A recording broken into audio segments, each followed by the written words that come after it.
All right, that is enough of that music. If y'all didn't notice, the music tonight is way different than what it normally has been for the past, I don't know, freaking year.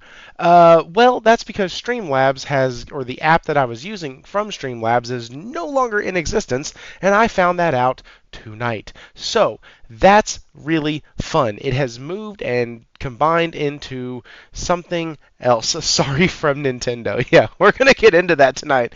No, no, no, no, no. No, no, no. We don't need to be sorry for Nintendo, or Nintendo doesn't need to say sorry. They're fine. It's fine. It's fine. Hero Down Under, welcome tonight, Goku 1973, Bale Dante, and Zero Steel. Y'all are the first arrivers. Super happy to have y'all here. If everybody could focus your attention on the screen, these are the playground sleeve monkeys. These are the dudes running up and down the monkey bars, swinging off the swing sets, and jumping around through the jungle gyms. These are the people who have been with the channel for a while, or subbed recently, got a gifted membership, or signed up for their own. Thank y'all so much for being here, and thank you to the heavy supporters who gift members all the daggum time. I am talking about folks like Steven Leone and Bell Dante and Ron M when he shows up, and all these other guys. Thank y'all so much for making this happen. With that, though, the biggest thing you can help with is by liking, sharing this out, and if you're watching this afterwards, please, please, please, please, even if you hate me, even if you hate the way I sound, hit the like, or I'm sorry, not hit the like, I already said that. Leave a comment down below. It helps out immensely. Even if the comment is to say, yo, Thrifty, you suck, man. I think you're an idiot. Thank you. Leave that comment. YouTube doesn't care if you think I'm an idiot. That's fine. Just leave the comment. That's it. Super simple. Tonight, though, we have a very, very great show tonight. It is going to be a fun one. I am diving into waters that I do not dive into. Not even in the slightest do I dive into these waters. Because I'm terrified. And everybody knows that I am terrified of this. And that is Nintendo. So, I am terrified that Nintendo, just from me mentioning their name, is going to come here and shank me off of my own show. I don't know why, I don't know how, but I just feel like as soon as I say something about them or negative, that they're just going to come here and just kind of with one of those little string things and just just anyways, there goes my neck. I'm hanging out. I'm all dead and everything. I'm terrified, but my goodness, if you type in on Google today, gaming news this week, nothing else matters. Literally nothing else matters. Nothing else at all is getting covered. Nothing else matters. But I do have some other topics for us. So we're obviously going to be talking about the Nintendo Direct. We're going to be talking about the Switch 2, the pricing, the value proposition. Kind of, value is subjective, but still going to kind of talk about that with my guest tonight. And we're also going to be talking about what's in the Nintendo Switch. What's in it? What is it running on? What is it capable of doing? Because that's a big deal. What is it capable of? And then we're also going to be talking about Eidos Montreal. They laid off another 75 workers. That's not going well for this studio. It's actually quite terrible. And honestly, not Tencent, they come later. Embracer Group should be ashamed of themselves. Ubisoft stock has fallen double digits days after the Tencent deal gave it a pretty decent rise, and after it rose up a bit from the sales of Assassin's Creed Shadows. It looks like even that big, huge infusion of money has not been enough to kind of sway opinion in the business world, at least, of where this company is headed and what's going on. So just going to kind of talk about that a little bit. And then we will be covering, I don't want to subscribe, I don't want to do anything like that. Just give me the dadgum article. Thank you. Okay, PlayStation console exclusive is coming to Switch 2. We're not going to read any further than that because that was the tagline that caught me. And so y'all get to be duped just like I was, unless you're in the Discord and you've already read the notes. And so, yeah, we're going to talk about that. And then, on this week's installment of Shuhei Speaks, Former PlayStation executive Shuhei Yoshida has been sharing quite a few insights on the gaming industry since his departure from Sony. He says it's about time for PlayStation to reconsider its focus on cutting-edge graphics, a little less bleeding edge. All right, so we're going to be discussing that as well because I thought that was a very interesting take from Shuhei Yoshida. And so, yeah, with all of that, though, let's go ahead and dive in. Let's bring on the guest. What is up, Frogz? How are you? Hey man, I'm doing amazing. Just living life and loving it, man. Just just hanging out, watching what's going on in the world. And there's some interesting things going on, man. But yeah, loving life. Oh, man, what are you playing right now? Actually, kind of have my go-to games. Um, been playing Balatro. Self-indulging that. With the wife, we kind of picked up the Rabbits party game from Okay. Ubisoft. Yeah, just tried it out, and I was like, this is kind of Mario Party-ish. It's kind of fun. It's okay. It's interesting. It's a different take. And let's see, what's the main game? Actually, I dove back into the Mass Effect collection, the one that was remastered for the PS4, and I beat Mass Effect 1 again. I'm going through Mass Effect 2, and my goal is to get through all three of them. I kind of missed that time and era of gaming.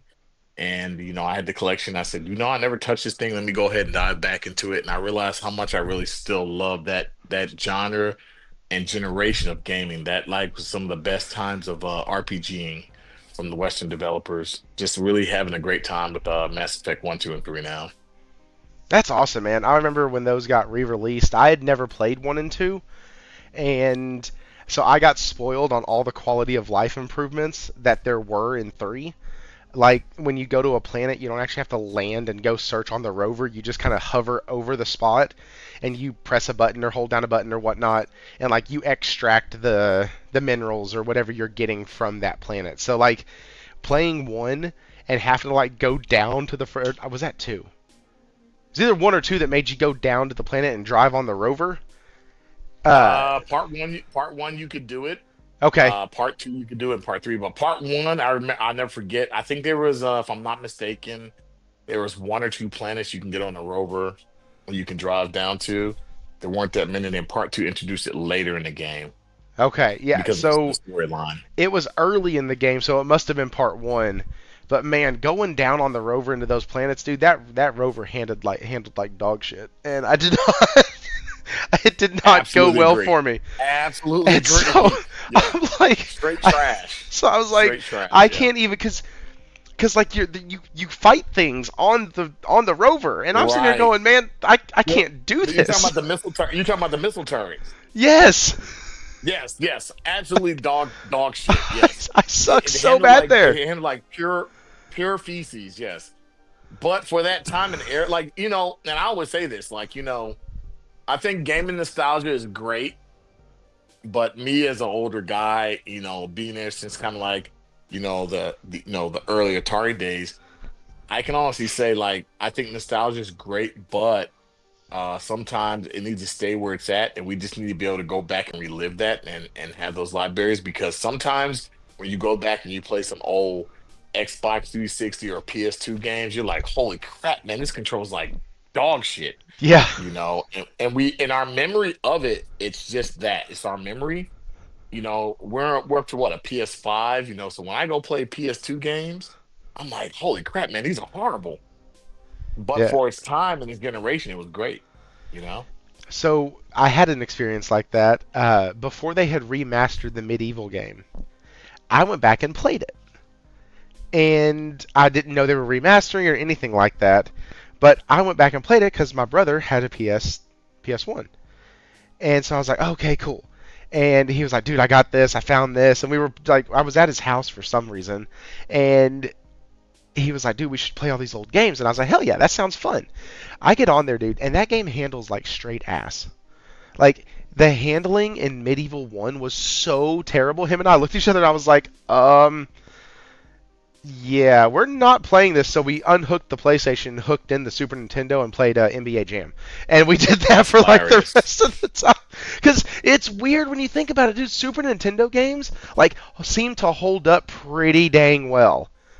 Right. I But agree. like I agree. PlayStation games, PlayStation 2 games, Yeah. more I, PlayStation. you That know, I'm gonna be honest with you. I would say that from the Sega, Saturn, Dreamcast, PlayStation 1, mm, PlayStation 2 era, well, yeah, I would say even PlayStation 2, some PlayStation 2. Those games, like specifically like N64, PS1, Sega Saturn, Dreamcast era, yeah, those games don't hold up well today. not at all. There's some PS2 games I can play, and I'm like, oh, okay, this looks like trash, but it's still, it's a good premise. And then like, Jack and Dexter, Ratchet and Clank, Yeah, those are games I can still play, if they modernize it somewhat. But there's some games that I can honestly say from the PS1, N64, and Dreamcast era, they're unplayable. They're just not good games. Like that memory just needs to stay there. yep. Especially we're in that era like of early 3D gaming where you're like, oh, this is what 3D gaming is from the Sega Saturn, Dreamcast, N64, PS1, and you can just tell like they were on the right premise. They just didn't have the technology or power. Because when you look at that leap from PS1 to PS2, you're like, holy crap, that was a like, God of War could have obviously never been done on, the PS1. And No. you can still play God of War today, and you're like, okay, it doesn't look the best, but you can still it's still playable. But there's PS1 games that I can tell you you cannot play. They're just not good. They're not good, you know? So and it's just weird when you start getting to that like era. And I agree though. Right. It's especially with like a lot of like the BMX games and like the like extreme sports games from back then. They were so freaking terrible. And like Yeah. man, I Tell remember me about playing it. Dave Mirra BMX and like the awesome soundtracks. Every Oh, one that's of a those great freaking soundtrack. every one Yeah, of I was those about to say games that's had a a great great soundtrack. soundtrack. But Yes. going back and looking at it, like you can go watch clips of it on YouTube and stuff. Going back and looking at it, I'm like, oh my god, this game looks like shit. Like their hands look like three Hmm. polygons that have been put together, and they're Yeah. clipping into the bike. And like, I'm like, but this game was the shit. And I'm gonna be honest with you, Thrifty. Like, I think that's why we get some of these remastered or remake games. Like, I don't think there's a problem with the remastered and remake scene for that era of gaming, like that N64, PS1 era, even maybe PS2, Xbox era, right? I don't and GameCube. I don't think there's a problem with that. It's just that when these companies and this is my personal opinion, when you're a company, you got something like Sony has like three Ratchet and Clank, or four Ratchet and Clank. I'm sorry, four Jack and Dexter games. If you're gonna do it, do it justice. Don't do it half-assed, and then try to charge me for it, or per se, Sony, like they're doing now with their store, they're putting PS2 games on there, and they're like, oh, it has trophy support. And I'm like, oh, let me check this out. And I buy it. I'm like, oh my God, this game looks like pure ass. Like, and it doesn't play well. So I think there's a point of contention where you can say, look, this remake this and kind of like we kind of tool this for the ground up because I'm playing I think a lot of those PS2 original and PS1 games that we get in the PlayStation store on PS5, they just don't stand the test of the time. They're not good. They don't look good. They don't play well. So at some point, I can understand why these developers do remakes. I mean, I can too. There's a list of games that I would love to see. Like, absolutely love to see. Like Final Fantasy X. That game needs a remake. Final Fantasy VIII any of the Final Fantasies need a remake. Just put that out. Anything that was PS1, PS2 needs to go ahead and get it done. But there's other games like yeah, remaster, remake the original God of War set. Remaster, remake the original Infamous. Like, and I know that those are games that like lasted a little longer into the PS3 cycle, and like some of those franchises are still going today. But like, We need, in my opinion, I would love to see like a collection. Back in the day, we used to get these Sega collections, these Namco collections, and Capcom would do a collection. You can still buy them on there right now. Like Atari has like 4 or 5 collections. Like, I want to see like a collection style of some of those older games of the older franchises. But anyways, getting a little bit away from what we're going to be talking about tonight. But yeah, there's a lot of nostalgia baited onto those games, and when you go back to play them, it's not always what you think. And what's up, Lunchy Sky? How are you, man? Josh Ayers, I saw you. Warawana, glad to see you in the chat. We're not quite to your topic you're talking about just yet, but we will get there. And yeah, so let's go ahead and actually let's just do that. Let's dive in. So, Switch 2 got announced today, and the pricing, the specs, the whole deal, all of it. What it's going to be, what it's not going to be, what it can do. And so we're going to discuss it because it's interesting for sure. It looks really good. And the games that it can play, I am very surprised. Very surprised. I did not think it would get there. I also am a little excited about a couple things on it. But yeah, we're going to talk about what we feel like our value proposition is on it. Does it hold value for us at this price? Does it not? Did they do a good job on the upgrade? Did they not? Is price a factor? Is price not a factor? Just a lot of stuff. So let's dive into that. Frogz, first, did you watch the Direct? I did watch the direct. Everything you said, I saw, with the exception of like with the power of the system, what it can do. I didn't really get specs, but I watched everything about the in the Nintendo Direct, and I'll say that I was on one hand, I was interested. Because I do own a Switch. I own an Animal Crossing Switch, or I should say my wife does.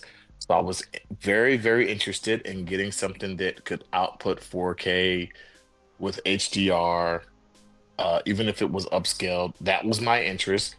I'm a huge Zelda fan, huge Mario fan, and I like their first party IPs. Um, and I'll leave it at that as far as that point. I like there was a big point of interest, and there was a big downfall, but I'll leave it at that. Yeah, I did Excited watch it. disappointment is kind of What'd you say? excited disappointment. Like Excited. I mean, there like was two things that don't go together at all, but just gonna smush those yeah. I those two mean, concepts together. Like yes. excited dis. Big build up, man. I was like, oh crap, it can do this, it can run this, it can run. I was like, it can run this game. And then, like, I think that the news after of everything, it was, and I'm gonna be honest with you, it was all about pricing. That's what disappointed me, and that's what made me say So now no. let me ask you this. So pricing, yes. I am Yeah, not going to sit here and look at somebody and go, that's not a lot of money. I'm not going to do that. it's a But lot. I also am not going to be a hypocritical jackass and go, I Hmm. didn't just pay $700 for the PS5 Pro along with Yeah, same with $80 me. Same with along me. with $80 for the disc drive, along with $35 for the Same with me. stand. Like Look, and I want to be a hypocrite. Yeah, I have a PS5 Pro. The PlayStation is my main console in my house. It's been that way since the 360 era because of the Red Ring. So, I was a diehard Xbox guy when that generation came. yeah. And and I'm not gonna lie and tell anybody, oh man, what So then? Because a what lot of is it people are about like, this yeah, price then? Because okay, 449, here's the deal: the screen's bigger, the controller looks better, the controller yeah, does more, the games are going to run better, it can run current yes, gen titles. So yep. what's and they found a way to make this little square so here's the deal. I'm playing, this is the Yeah, excitement that I had, okay? This is the excitement that was like, "Oh my god, this is fucking cool." Like when they showed the fan on the back of the damn dock, yeah, I that was excited me. like, I was like, dude, because I was like, how the because they said something about 4K graphics, and I was like, wait a minute, Right. this thing is going to melt. It's just gonna be a puddle of goo and circuits by the time we're done with one game. And then they showed the Right. fan, and I was like, oh, that's really freaking Like smart. there's a processor in it. It can That's that store. that's really smart. I was like, so that's how they're gonna do it. Now, I'm actually kind of excited. The price, it sucks, but I don't think that's going to stop people who want it from getting it, right? Like, Agree. if you want it, you're going to get it, and that's okay. I'm probably going to get one. Agree. I have a Oh, child who is mm, he going to have to fight me for it. It might become the family switch, but like there's going to be one in the house, and it'll be for him, and whenever they want to right. play, like it's coming. I get it. So what Mhm. was it about the price for you Um, that after everything it that it can do, what was the thing for you? and then like I said, as a PS5 Pro owner who went out and actually bought a disk drive for it, you know, The disk which they drive were sounds like very a hard to fucking find. rocket ship, by the way. Yeah. Yeah, and I'm gonna tell you why I use it. I mostly use it for because I have Blu-ray 4K Blu-ray movies. That's Uh why I huh. use it. I don't use it for gaming. Bro, So is yours loud as shit? no, mine isn't that loud. Really? When I use Maybe it, I got a yeah, it's bad not that one. loud. Cause mine is like You might have got it. a bad one. It sounds like the old PS4 trying to take off. It was Oh is no, is no real rough. more Like than that. I've taken it No, off. I've taken it off the back. I've looked at it. I've checked it. I've made sure everything was secure. Nothing was you might have an broken. effective one. Oh, it works. It still plays the games and nothing has a problem. It's just loud, huh? It's just fucking loud. Jeez. Oh, okay. Sorry. Go No, ahead. no, I'll be honest with you. Like, I don't want to be a hypocrite, but like, because I'm the guy who when Sony says, "Hey, There it is. we have this game coming out that was on PS4, and we're doing a PS5 version. If you want to upgrade it for $10, you can do it, and I'll buy the game. I will because especially if I love it, I'll buy it. Some of them I don't, but for the most part, like Days Gone is coming out. I platinum that game. I paid the $10. I'm gonna play it again. I'm like, or I may just pop all the trophies and say screw it. But I'm that guy who I'm like, oh, this is a good product. I'll support this, because I do look at in some part of the consumption of playing the games, the development with the with the price of this system, and then me and my wife, my wife she games, but she's not like I am. She can just see things, that I don't have to say, and like so she games, but when she sees something, she's like she's watching and she's like, wait, they just got voice chat and it's 2025, and I'm laughing. In my head, I'm like, this is some funny shit because she's not the gamer that I am, but even she knows that like they just got voice chat, and it's just so funny, like in the way they use their voice chat. So Nintendo's kind of one of those companies that they produce, I think, amazing first party stuff. My big thing with the price was not even the console itself because I don't think I'd have a problem paying what was it, 4.99 for the console in Super Mario Kart World. I think that's really I think that right there is decent. But then when you're telling me individual games are gonna be 79 or $89, that right there put me on pause. I was like, wait a minute. So Okay. you're telling me that was my So, that's my big hurdle is not even like, hey, you got the Legend of Zelda, and you can upgrade it for this pack. It was the fact that there was different factors. The first factor was that some of their first party games are going to cost 79 or 89. And I kept saying this can't be confirmed. I thought it was a lie. And I kept going to different places. uh Jeff huh. Keighley confirmed it.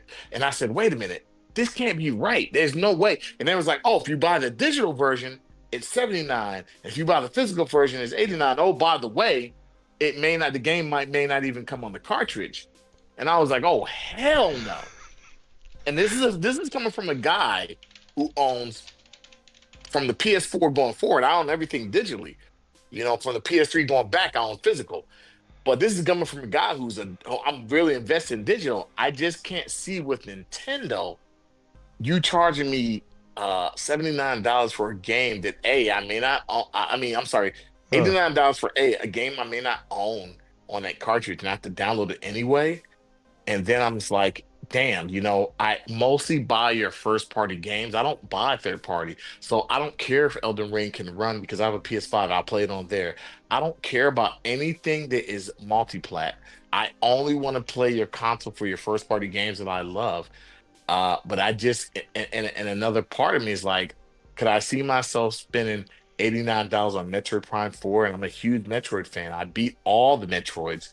There's no way I could see myself spending that kind of money on Metroid Prime 4. 89.99. I'm just like, this is atrocious. So me buying the system, if I did buy the system, and I had the ability to buy the system, it definitely would be the Mario Kart World Bundle.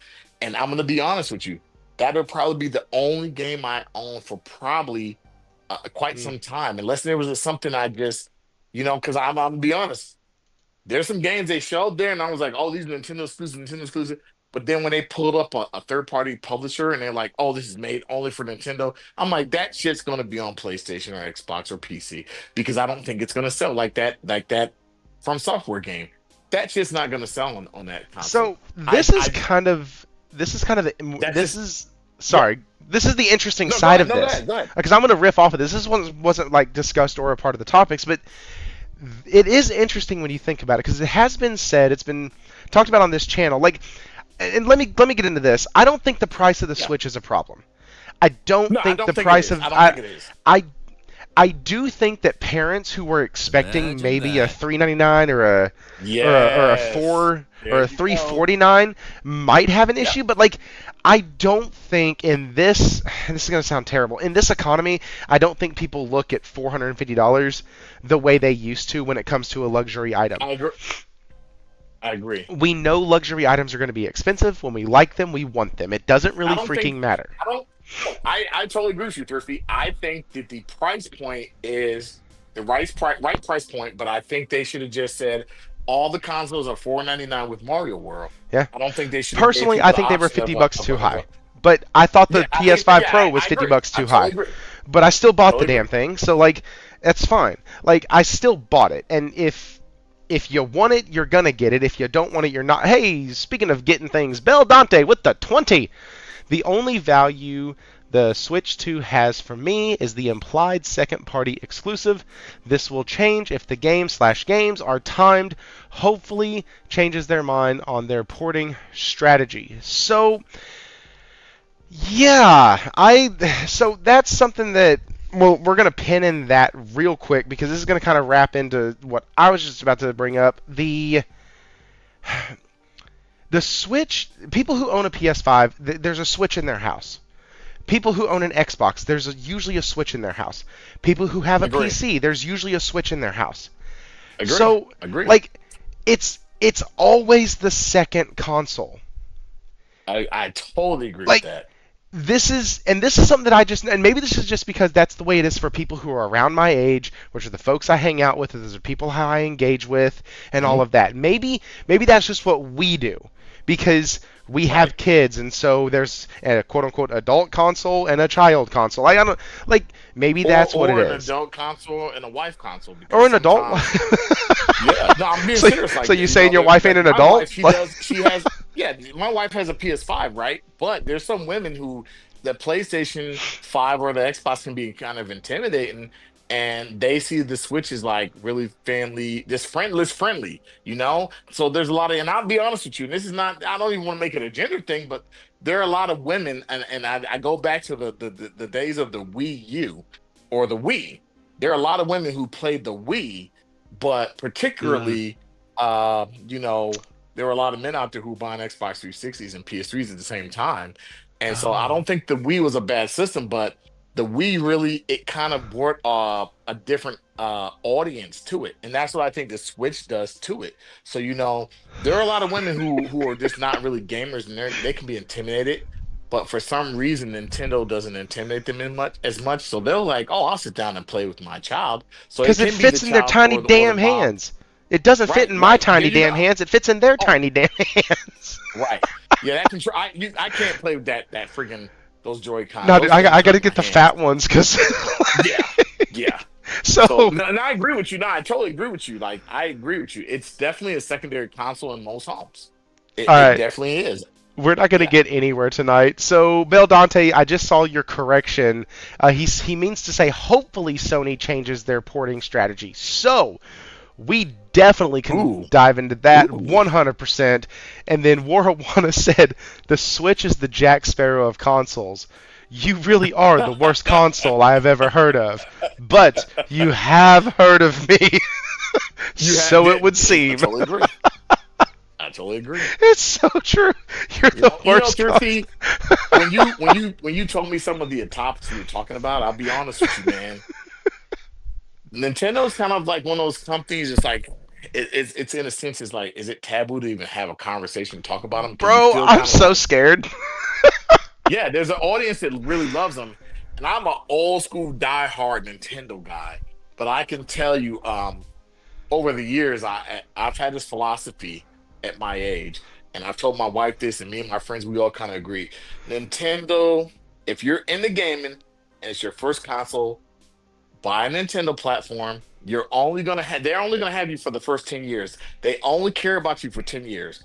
After those 10 years, they know you're gonna move on to PC or Xbox or PlayStation. They already know this. So that's how they make their money. They have you for the first 10 years.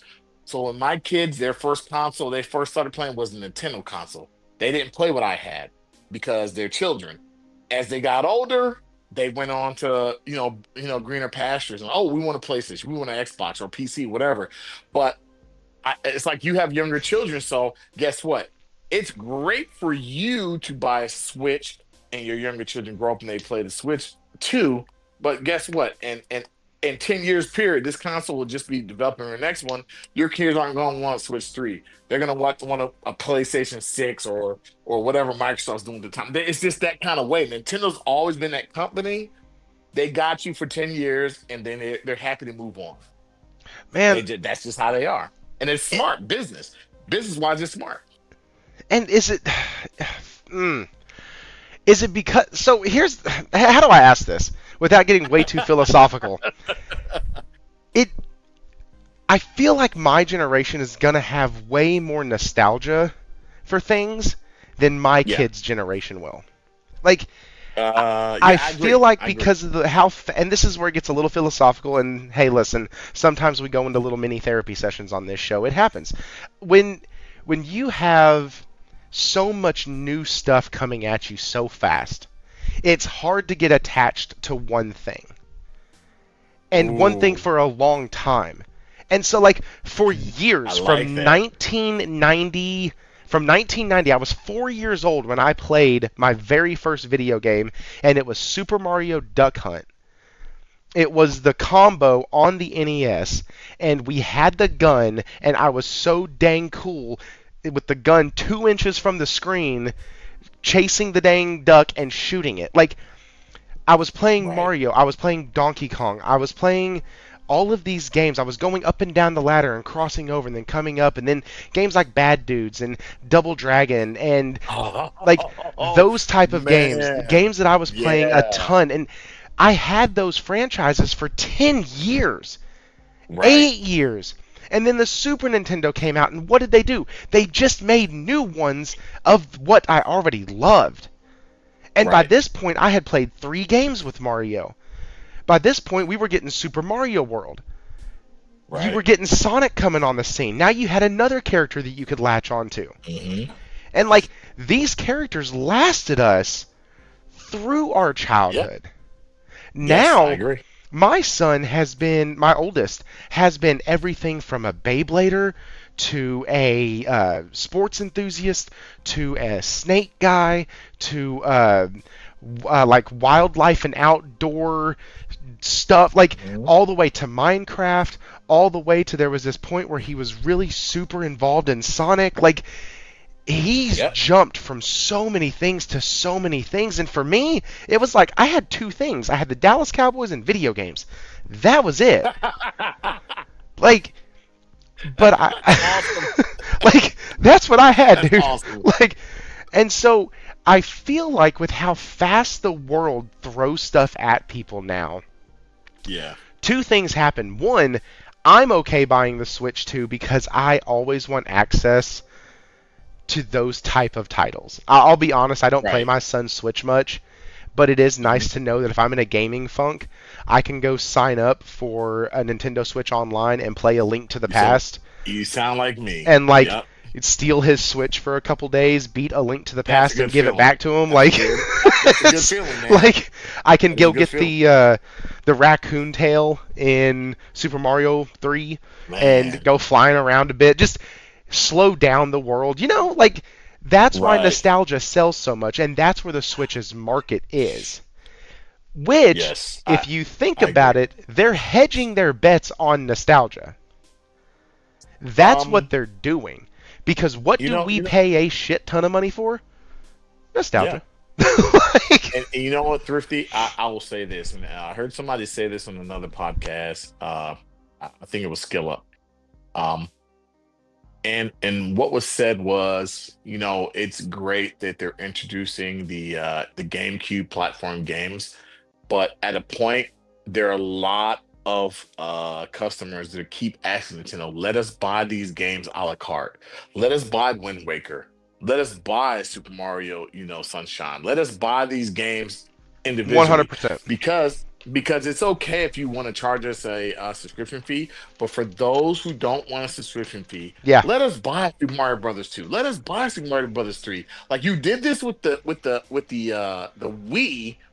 Let us just buy these games individually because some people don't want to always be connected on the internet and just have to, that's the only way you can be able to play. And let's say other thought process is And you if I just have a Switch upgraded the 2, storage times 8. We got the right, room right. now. Like, And and if I have a Switch 2 and you're telling me, hey, we added GameCube games, wouldn't it be nice to just let a customer who bought your $500 piece of hardware just own Wind Waker for 19.99 and they can just play it on the go without the internet?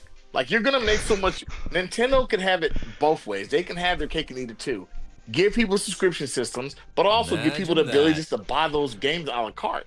And I think that's a thing that I've heard a lot of people say, "Hey, it's great that you added F Zero. It's great that you added all these games. Let us buy it a la carte. We don't want to always be in a subscription model, and that's the only way you can play it because you can make so much more money by just saying, here's Wind Waker hmm for 19.99, and let people just go ahead and play. Because what if I'm on a trip and I'm on a plane and I don't have internet access and I want to play my Switch while I have this 5 hour trip? Let me play my Wind Waker game, by itself that I spent. And I just think Nintendo is missing some money on the table. And maybe there's a mention that I don't know about when they looked at the Wii and the Wii U and they said, hey, we sold these games a la carte and they didn't work. But I also look and say, you are charging people a subscription fee and you're doing emulation and backward compatibility and yada yada yada. There's got to be a way that, and I'm pretty sure they'll introduce it once they say, hey, we can make more money. There has to be a point of contention where you say, hey, we can make even more money. That Super Mario Brother game that's sitting there in the store and we're letting people $30 a year for the family plan or $35, whatever it is. What if we just said, hey, you know what, people? This game sitting here is, $4.99 for the NES games. And for the NES games that are super popular, they're $9.99. And I don't want to give them ideals, but what I'm saying is there has to be a way that people can have that because I'm with you. Nintendo is very much nostalgic. When I buy their products and I play their products, like I love the nostalgia. But like I said, there's very few companies that can do what they do with nostalgia. You can feel like when I play Super Mario World, I don't ever feel There it like, is. man, this game is like I don't ever feel like this game looks bad or this game plays bad. It just feels good. Yeah, It so feels good. Josh said it this way, and here's the whole time you were saying that. Well, not the whole time, like the last like 2 minutes Yeah, that yeah, you were yeah. saying that. I was like, but why give them the cow when you can charge them repeatedly to come back for the milk? Exactly. Like, and Josh said it. He's like, they want that sub. So Hmm. why? It is genius. It's sheer fucking genius, to be quite honest It with you, is. because I can give them $9.99 or $14.99. I don't know. I haven't signed up for Switch Online in a while, but because I haven't played A Link to the Past in a while. It's literally, I get on there, I play A Link to the Past, I beat it. Once I beat A Link to the Past, I go over and I play a little bit of Super Mario World and Super Mario 3, and then I get off. Like, it's just, if they added Pokemon Red and Yellow and Blue, oh my God, my son would never get his Switch back. It would just become mine. I would have to change the name of my channel, because then you could link them and you could do Bluetooth trading. Oh my God! My oh, gosh. I would be. I'm not gonna lie, they would kind of have me there. They would kind of have me. All of us go, what do you mean $100 is yeah. too much for a game? Shut up. Hey, we're gonna go into why $100 may be too much, because there are companies out here looking at this and saying, wait a minute, if they can charge it's coming for a game, we can easily charge $99 for a game. Rockstar. No, my concern is that Sony's going to look at this and go, well, wait, our games look better than theirs. Why aren't we charging more? And then I'm going to look at Sony and go, wait a second. Y'all have had a rocky period. We shouldn't be pissing people off even more. Just hold on, because you're going to piss us off. And as we've just seen, the Nintendo Switch 2 can play some decent games. There you go. Don't poke the line. Sorry, I was totally joking. Like that, I'm not putting the Switch 2 graphically on the same level as what I have in my living room, but I was just being facetious. Okay, so Stephen Leon with the 50. Okay, I helped you get a PS5 Pro. It's time to help the kids get a Switch 2. I'm going to get 2 if I can, my son and I. Thank you for letting an old fart like me be on with you. Good to see Frogz on. You know I have the GameStop hookup. Good to see you all. Stephen Leon, you are welcome back any freaking time you want. It was an awesome show, and I really appreciate you coming on, and we had a blast. So, shout out to you. Man, Nintendo, here's the deal. And by the way, we need old farts in gaming. We need the people who can look at us and go, you know what, this same shit happened 30 years ago. This same shit happened over this. You know, when Atari switched over, like, you've been in the gaming industry since gaming wasn't, like, since before it was an industry. Like, we need that. People don't, Older is not worse. Older is wiser. Older is access to more history. And we should look at our elds a little differently. And you're not even that eld. So you can't do that. Okay, so let's get into some of the sizing. Let's get into some of pause. Let's get into some of the other stuff on here. Because the Switch 2 is doing some cool things. There are some things that the screen can do that's really neat. So, people hardly remember last gen, let alone that far back. Right. Okay, so here we go. The screen has captive touch. That's cool. It's a 7.9-inch screen, LCD. Kind of sad about that. I really wish... Ooh, 54 tomorrow. Happy early birthday. I really wish that they would have gone OLED. I know they didn't to cut the cost. Yes. So, Get it. Let's see what they could do with a LCD screen. You got 1920 by 1080. It supports HDR10. That's crazy. Ooh. And then that's not a bad thing. No, but that's nuts, dude. How are they going to get that? Like, this thing is going to be I don't know how they're going to keep this thing cool. That's the question I have. You know, you say your PS5 has like a jet engine noise with the Blu-ray player. If this thing isn't making some kind of noise, I'll be impressed. I'll be impressed. That's my thing. Like, I don't doubt them. I'm sure they've tested this, but for you to be able to do that natively on that handheld, like, that sounds like it's going to be pushing a lot. That's nuts. But then again, if you look at the fan in the dock, no, I know the fan is in the dock, but like, if you look at it, that doesn't seem. If you look at the portal, this doesn't seem too crazy, right? It's true. It doesn't seem too nuts. I don't believe. No, the portal cannot do VRR or 120, so I that's fine. But like, I do believe somebody in the comments will correct me. Probably Wara, because he's been on one today. But I don't believe the portal has HDR10 in it. I don't. I don't think it does. It does. They get a custom processor made by NVIDIA. 8 times the storage, which I think is really cool. I really wish they would I wish they would have found a way to go a little bit bigger. Pause. Like 500 would have been nice, but I also understand that if they're doing all this other stuff and putting in all this other hardware, you might not have had a place for it. Dark futuristic prediction from Mr. Grimm. Like unshareable games today, they'll eventually make unshareable handhelds.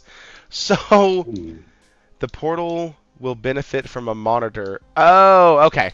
Gotcha. So if your TV, I get what he's saying. I get what he's saying.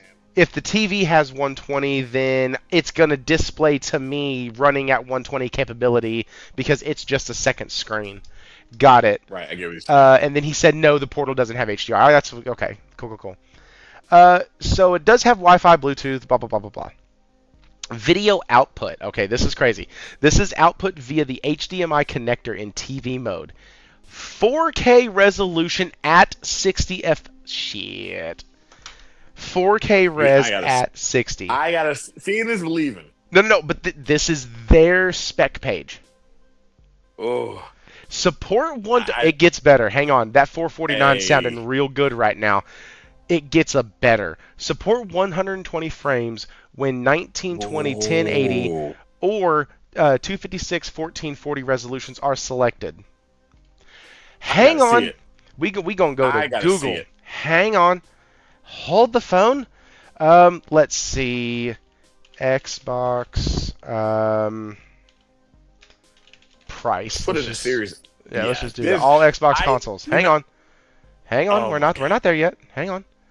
Okay, so the Series S 1 terabyte, not handheld, is $349.99 for an extra $100. For an extra $100, you get a machine that does better. Yeah. At least on paper. I will tell you, on paper, this little piss-on box right here was supposed to do great. On paper, this little guy was supposed to punch way above its weight class and keep up with this stripper glitter over here. But on paper, this has 4K. It has a 60 FPS mode, and what Warawana is pointing out in here is that it's not going to be able to do both at the same time because it's an HDMI, doesn't have an HDMI 2 port. Or was he asking the question? No, the port is not HDR. So it's HDMI 2, HDMI 2.0 cannot do. Now let's see. Hell, we have the freaking specs right in front of us. Let's see. Let's see what we can do. Nah, about to say, let's see if it's HDMI 2. Because if not, then he's right. And they do not. Oh, here it is. The dock. It's an HDMI port. That helps. Not at all. I love companies that don't tell you shit. Okay. Because like you always look for that one thing, and it's like nobody covers it. Nobody, and you're like, right. why is this not here? Where did this go? There's gotta be a reason. There's gotta be a reason. If I don't see it, then I always err on the side that it just doesn't have it, and they didn't tell us. Like, right. That's kind of where I'm at on that. Output in TV mode. Yeah, nope. It does not say if it has a which HDMI cord is supposed to be used. So. 2.3 is it 2. Like, what are we doing here? It doesn't say anything. So I would say I would err on the side that, you know what? It's going to run either 4K or it's going to run 60 FPS. I don't know if it will be able to. HDMI 2.0 supports a maximum refresh rate of 60 at 4K resolution and can also handle 1440, 144 Hz at 1440 or 240 Hz at 1080. Oh, that's cool. Okay. That's from Stephen Leon. I don't know. This is... Listen. Plastic fucking box makes beautiful picture.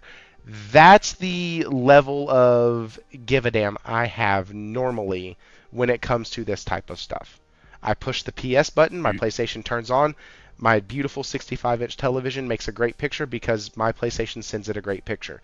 Like, the rest of this shit, that's cool. I'm just reading a spec page. It is Like my interesting, my my OLED is producing a beautiful picture, and I'm right? happy Like, with my PS5 Pro. So my whole thing is like, if Nintendo can do something I'm like, holy crap! Like you guys are doing amazing, great.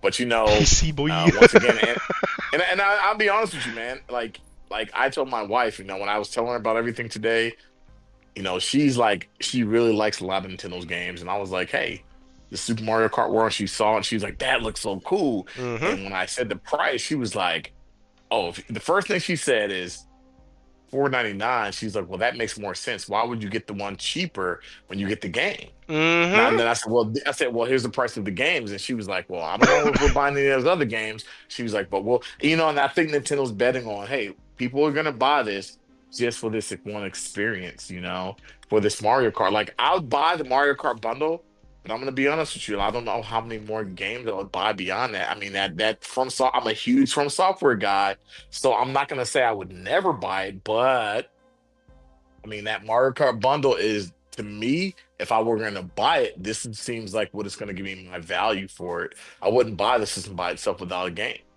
you know? And then Yeah, it's like, I got Mario Kart World. It's like, okay, there's Metroid, and I'm like, shit, I'm a huge Metroid fan. Do I buy this game for freaking 89.99, or do I sit back and say, let me, and it may not be on the cartridge, or do I sit back and say, let me go buy the digital version? And with Nintendo, I've always kind of been on the I'll never buy anything of theirs digital, because from the Wii to the Wii U, it was very hard to get your digital library over. And then from the Wii U to the Switch, they just remade everything. So I was like, yeah, Nintendo, I'm not buying crap from you guys digital. So I'm kind of in that bucket where I'm really, it would be very hard for me to buy digital from Nintendo. Very hard. yeah. I'm looking at the extras that. Excuse me, dear jeez. Breathing is hard, especially right now when the entire south of the United States is just green. Like if y'all come down here ever, it's just green everywhere. There's pollen everywhere. It sticks on your car, your face, your hands. It's just ugh, and it makes it to where I can't breathe. So, look at the accessory prices on this, man.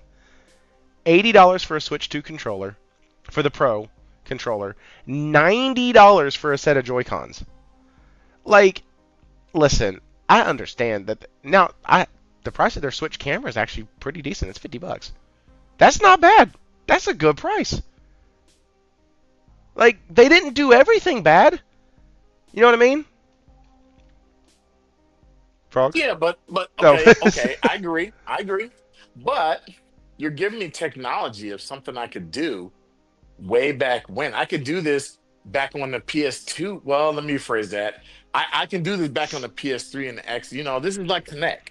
Like it's just like I kind of look at this. I'm like, I kind of think Connect. Like, and I don't think Connect was a bad idea.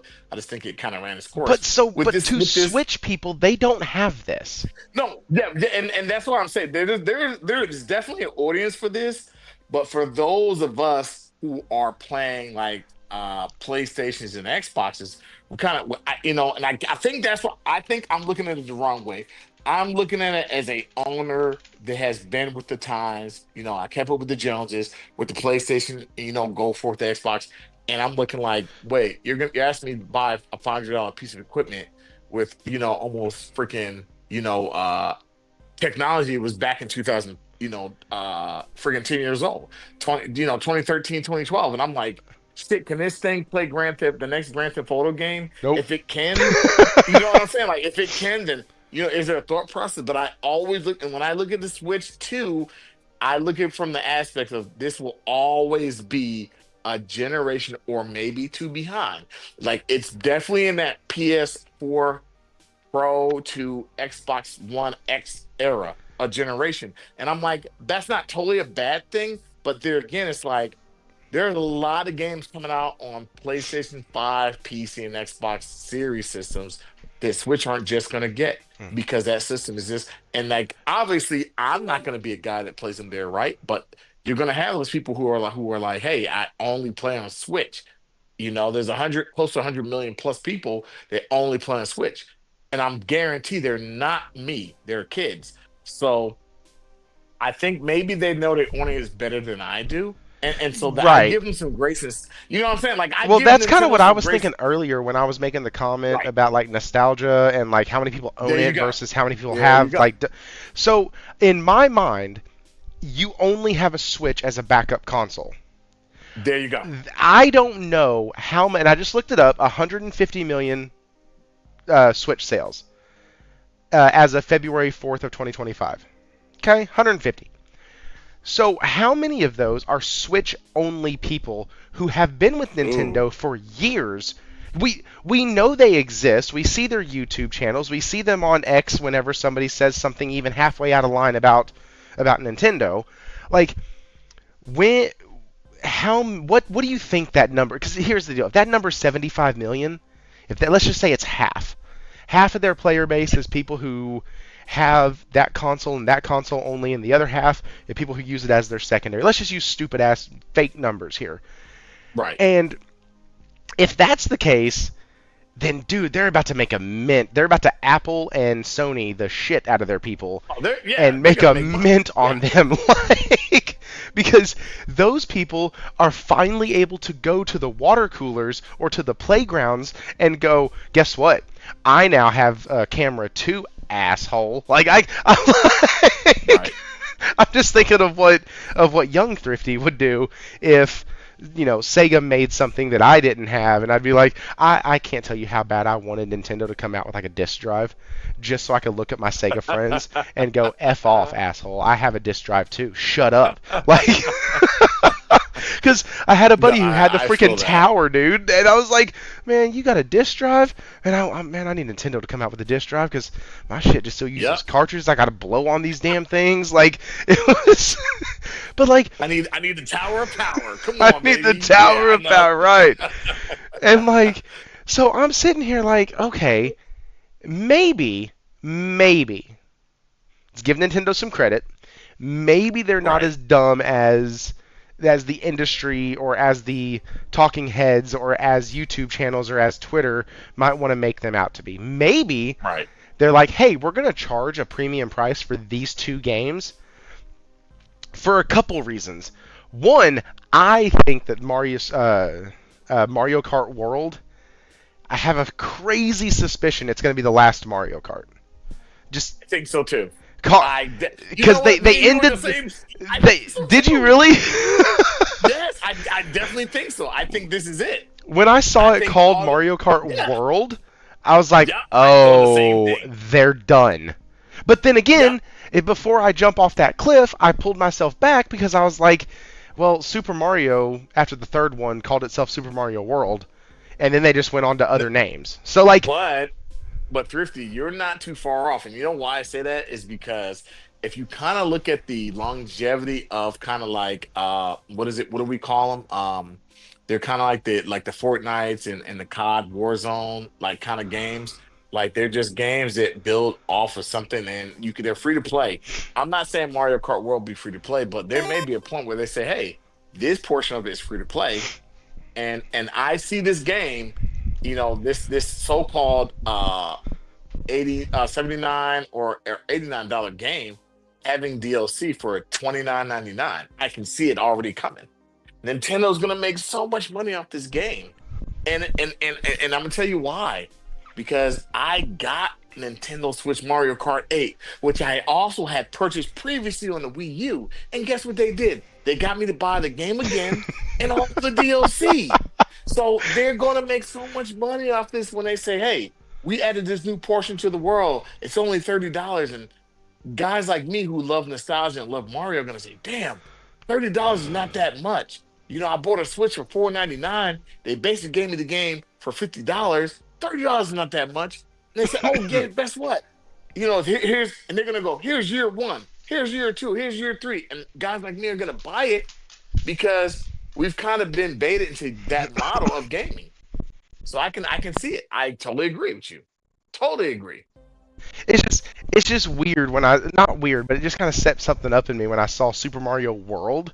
I was like, okay. I Now, can see I it will happening. also say this. I do love the integration and the way that the Discord style chat boxes work while you're like on the screen. There were a lot of things that I was like, that looks really cool. I like the way they implemented that. I don't care that it's 15-year-old tech. That's fine. And oh, Steven Leon with the member for 10 months.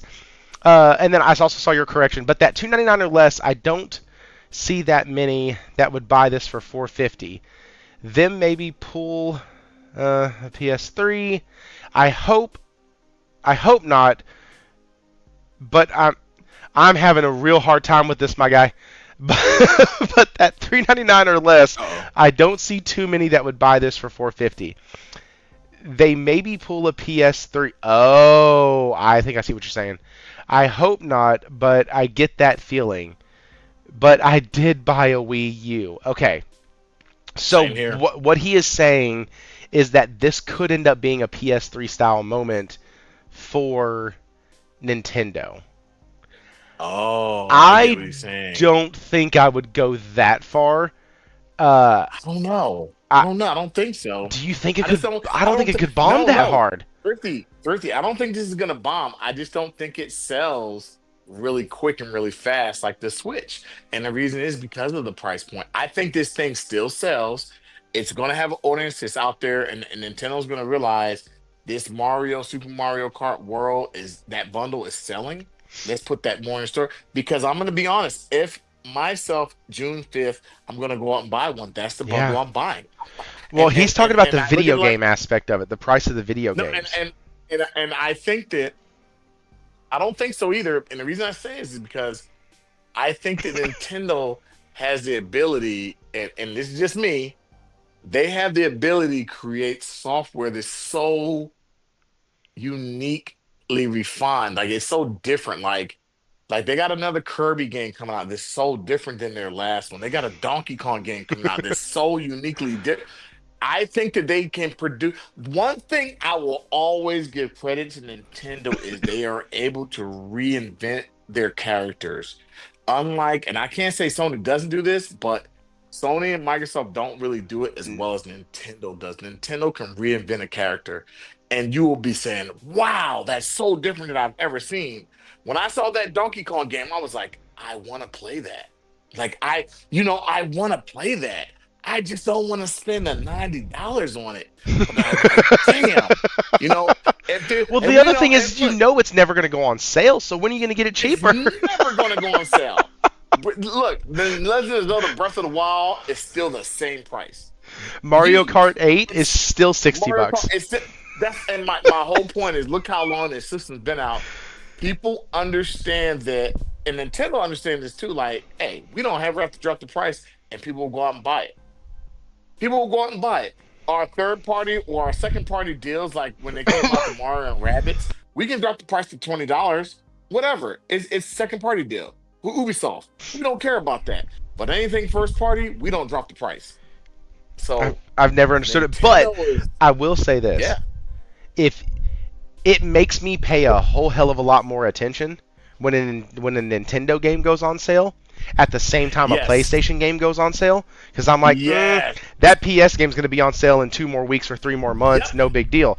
This Switch, I might not see it again until next year Eh, sometime. Thank you. And Like, I'm the same way as you. I, If any Nintendo game, first party game goes on sale, I think about really contemplate buying it right? because I'm like this game may not go on sale again for another year, and that's where Nintendo kind of they have a really good I'll say they do a really good job of like strong arming us, Yeah, and I'm well, just like and honestly, if you look at the way Sony has treated the PS5 generation, their games don't drop near as fast as they used to either. nope, And that, nope, like, we should be getting greatest hits copies of shit already. Like, I agree, we should be getting I some of that agree, cool stuff that we got on the PS3 and PS4 generations, where like the greatest hits yep, were $20. Like, yep, I agree, send us that stuff. Let us buy that. Like, there's so many games from the PS3 and but PS4 generation that I played because of a greatest mhm, hits copy. yeah, I Like, agree. And Thursday, I'll say this real quick, and I'll let you go. I also think that when we look at Sony's PlayStation and Nintendo Switch, I do think outside of Microsoft, because I definitely think they're a third party now. Nobody can convince me otherwise. Who? I do think that Microsoft's Xbox platform, I think that's just a third party thing. They're everywhere. They don't care about the hardware. Oh, we're When not it comes talking to about third-party developers no, yet. no, We'll no, get to yeah, there when we yeah, talk about no, Ubisoft. no, no. The point I was going to make is this. I do think that when you look at Nintendo and PlayStation, I do think they have two different audiences. So I understand why Nintendo's doing what it's doing. Even though I don't agree with it, I do get, okay, I get why you're doing what you're doing, even though I don't agree with it. I All think right. they're overpricing their stuff, but we're gonna have to see. So Time will tell. we're gonna stick a fork in this with one question, Hmm. and it's a question for the audience as well. Actually, I'm gonna set this up as a poll. Let me do this, not a stripper poll. Don't get excited, anybody in the chat. Oh, We're gonna set this up as just a regular poll. Switch to day one? Question mark. That is how we'll end this. Switch to day one? Question mark. All right. Yes, no, add option. Nah, we're good. Come on, guys. Make this thing turn out well. Let me know down there. You can vote right there. Frogz, what do you say, man? Switch to day one or no?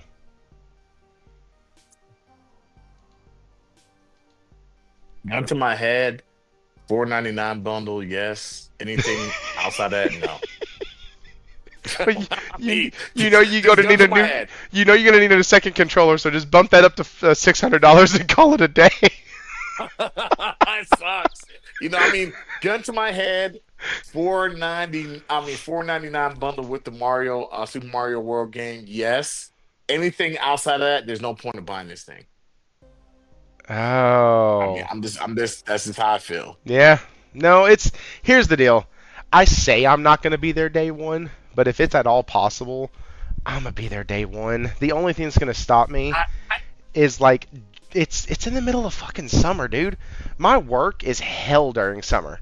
So like I don't have any time to play PlayStation during the summer, much less play anything else. Switch. Like Yeah, I get it's you.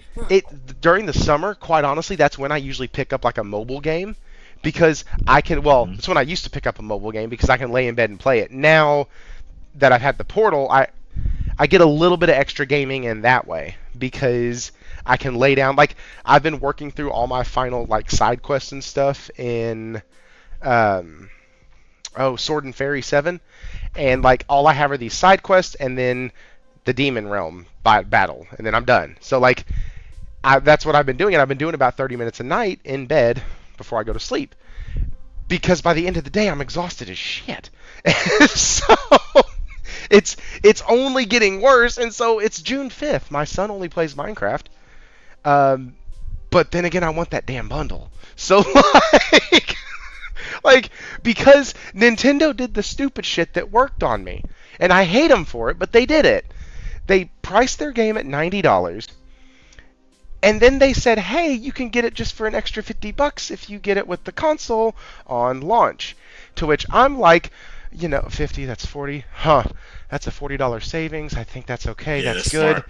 Okay. Yeah, I can do that because then it makes the controller technically it only makes the controller $50 There you and go. then with tax and like dude, I'm sitting here doing the mental gymnastics in my head to make this shit Yeah, work. same Like, here, man. and Same here. it, It kind of makes me smile in a sense. I'm like, they know what they're doing. they Come on, you they guys know what you're doing. and anybody who's You gonna know. sit here and say this is stupid, I'm not getting just shut up, just please, just Oh, they know please, what they're doing. just like for the clicks, for the clickbait, for all of that, just go ahead and go sit in the corner. Let the grown-ups talk who know. Listen, I understand that they're taking me to the woodshed for about an extra $50. I get that. Oh yeah, Understood. yeah. Completely get it. They're spreading your cheeks, and they're saying, hey, you're gonna spread your cheeks. We're just letting you know. We're not. Don't be mad. You're like, okay, look, just don't hurt me too much. Just, You know. just don't hurt me And I too much. think Like, yeah, that's what's happening. We know what's happening. It is what it is. it reminds me of that scene in Training Day where he looks over and he goes, "You ever been to the booty house?" Like, that's, like I Hey, understand you what's ever got about to happen. wet? Like, I You get ever it. got wet? You're like, whoa, You wait, what? ever got wet? PCP, Primo, P Dog, Sherm. Nah, man. Well, you did now. Oh man, I'm gonna get Hmm. fired. Nah, man. Captain has our back. We know 2 weeks before we piss. Like, listen, I love that freaking movie so That's a much. great movie. It's so weird to see Denzel Washington in that role, but then he did American Gangster and he did Remember the Titans and like Amazing. like that cluster of movies that he did was so like I was talking to somebody about this last week or a couple days ago, and Denzel has this like range where no matter who he's playing in a movie, I don't see Denzel. I see Yeah. that character. Like, Yep. and not a lot of folks have that. Anyways, No. um, but so I'm there day one. You're probably there day one. We understand that Yeah, the as much as price I is don't want to admit it, yeah, right. I definitely am. And Like, I'm just like, so I don't want to, but damn. here's the other side of it, and then we'll stab this dead. Here's the other side of it. There are going to be people who look at the price point. There Right. are going to be people who go, see, 449, right? That's a new generation. It can play all these games. They're going to try to do a value proposition for you to say it's all of this. You can get it, the bundle for 50 extra dollars. It's better than this. It's better than that. It's better than this. I'm I can't wait to see the people who try to scream that it is better to spend 490 or 449 on a Nintendo Switch. There's no way. And now I'm not You can't talking game convince me. catalog, okay? I Okay, am got you. talking sheer performance and specs. Right. If there are points to be made for the Switch, but to say that the Switch is better than or the Switch 2 is going to be better than a PS5 at that price point, I would look at somebody and say, "Hey, unless you're just a Switch dude, get a PS5. Or unless you're just a Nintendo guy, get a Exactly. PS5. If Yep. you There's if no you reason. want Yep. to go spend $500 on this other thing because you love Nintendo or even because you love Zelda and you've always bought the new console for the newest Zelda or whatever, please, for the Mm. love of God, go out, spend all the money you want. Don't care. But if you try to look at me and piss down my leg and tell me it's raining, I'm going to look at you and go, probably not. Right. Probably And not. and then Like, and I agree with you, Thrifty. And then I would say there's also, I'm not a PC guy, but I'd honestly tell people unless you're just really, really, really invested in that ecosystem, that's their only ecosystem. Like we've said before, this is a secondary console. Get a PlayStation, or even at this point, just build a PC. And I don't even advocate for PC because I definitely think PC is very different than console market. But I just say, get a PlayStation and enjoy your PlayStation. And you know what? Just go buy an old Switch because at this point they'll be able to you'll be able to get some. I just don't look at it like the same. I think the game industry has definitely changed to a point where uh every single console is digital. They want to go digital. Just the fact that Nintendo could say they can admit and say, "Hey, we're going to give you a game cartridge, but that game, in fact, may not be on it. You may still have to download it. It may be empty." I'm just like, what's the point of that? But we're in a time and age where I think in the next 5 to 10 years, digital market will completely almost take don't over. say that. You We're know, not. We're not. No, no, no, no, no, no, no, no. Because I'm not gonna. I am not gonna go that far. I am part of the problem. Everybody knows it on here. I buy digital. right? I buy physical. I understand. I Like, buy digital. I Yes. get it. Like, I am part of the problem. But I still want the option to buy my physical disc of a franchise that I love. You know I what I agree. mean? Like, Yeah, I agree. Yeah. but at the same time, it just sucks because I do I'm part of the believe that problem that's too, where it's man. Because going. look, I'm part of the problem too because since the PS4 era, Uh huh. everything I purchase is digital. So I can honestly say, like, yeah, I probably should have did that. But I think I got to a point where I was like, you know what? Why buy physical when I can get this day one here? even if I don't have to go out and do a midnight launch and all that. And then I started thinking about it. I was like, damn, midnight launches are kind of cool. It's kind of become a thing of the past. So yeah, I am part of the problem. I totally agree. I hear what you're saying. I It's agree just, with you. it's I'm just like, oh man, damn, do I want to admit it? Do I really want to admit it? well, and so speaking of admit it, we're actually going to skip over one of the topics real quick. I had the Adios topic mentioned or pulled up Oh, next, but let's go ahead and speaking of not wanting to admit things, because I think it's time for some people who are huge fans of Ubisoft to admit that like there's something what? severely wrong with this company. Guys, we are an hour and 15 minutes away. If you could, please hit the like button. If you're a member here, make sure you use your member chat. It's a way to write a special note on here. You can message it any way possible, and it's already something that is included, so it's nothing you're paying extra for, just a kind of way to get yourself a little bit more noticed. But yeah, once again, hit that like button, and let's go on with this, because Ubisoft stock fell. It fell hard. It fell by double digits. Ugh. And Yeah. this was after it went up. And well, let's just read. Looking at the market in the United States, the United Kingdom, and France, the company's stock fell by at least 11.8% at the closing in UK. Ubisoft was trading for 11.19 compared to the 12.15 it opened at. In France, stock prices fell 12.06 down to 11.16. That fall fully erases the 11% gain the company saw in stock prices on Friday, less than a day after it was announced. And what they're saying it was announced, I didn't read the first paragraph, I'm sorry. The partnership with Tencent, the infusion of all this money. Shortly after the deal was announced, multiple employees reached out to express worry over layoffs at Ubisoft for those not working on the included franchises. Ubisoft says that it expects uh, the deal with Tencent for the new subsidiary to be completed before the end of 2025. When it closes, Ubisoft will remain 75% in control of the new company. That includes Assassin's Creed, Rainbow Six, and Far Cry games. So it says, are you surprised that Ubisoft stock is falling afterwards? So the next thing that I did when somebody says something about stocks, you should go to Google. It works out really well. Watch this. Hmm. Google Ubisoft stock. Okay? And here you can see it. It actually kind of climbed up a little bit at the end of the day today, but it has been in kind of a really, it started out as a really bad spot.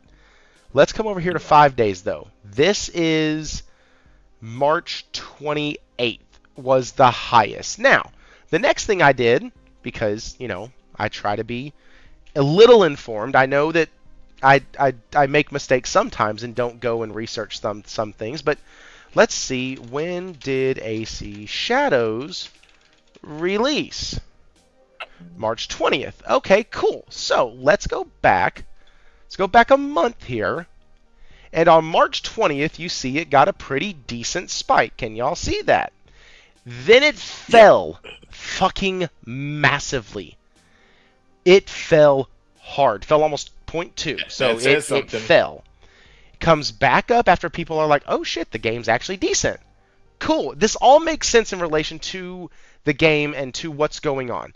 Tencent announced, Tencent purchased, and then what happened? Holy shit.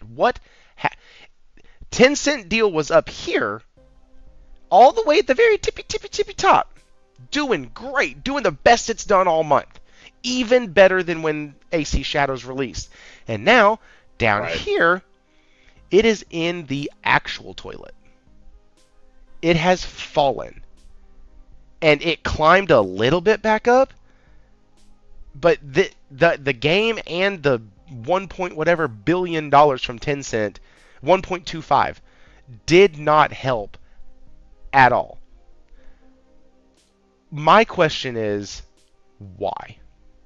Like if if an investor looks and goes, "Hey, this company's been struggling. Let's see how their next game is." Next game does well. People are saying it's good. People are doing all this other stuff. Everything seems to be going great with it. Publicity on it's wonderful. Cool.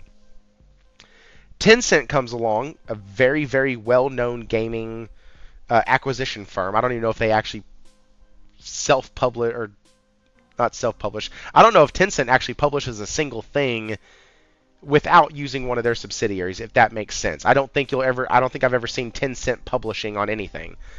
So they're a company that buys up other companies that make video games. And so this company looks at Ubisoft and says, hey, you have these franchises. We want to invest in you because of these franchises, and we're willing to give you $1.25 billion. And the stock market went, eh. Like, what the fuck? Like, how is, how is that a thing? If, That's exactly what happened. They were, yeah. You know what, man? I'm gonna be honest with you, man. I think this was kind of a, and I hate to say it like this, and I know a lot of people are gonna say, man, what the hell? I honestly think that company like and I hate to say this, man, damn. I think a company like Microsoft needs to go in there and buy them. And the reason I say is like you're going third party publishing anyway. Go buy these guys. Actually, I just think that Tencent buying or investing a lot of stock in a lot of companies is not good. We know Sony's probably not going to buy it. They don't see the value in Ubisoft. And I'm kind of one of those guys like I see Ubisoft as a company that if they come out with the game, no matter what it scores, I wait 3 months and I buy that same game for half the price or less. And we all know this. facts. You never go. Look, me and Jez have always said this. You never go day one Ubisoft. You never get an Ubisoft game day one.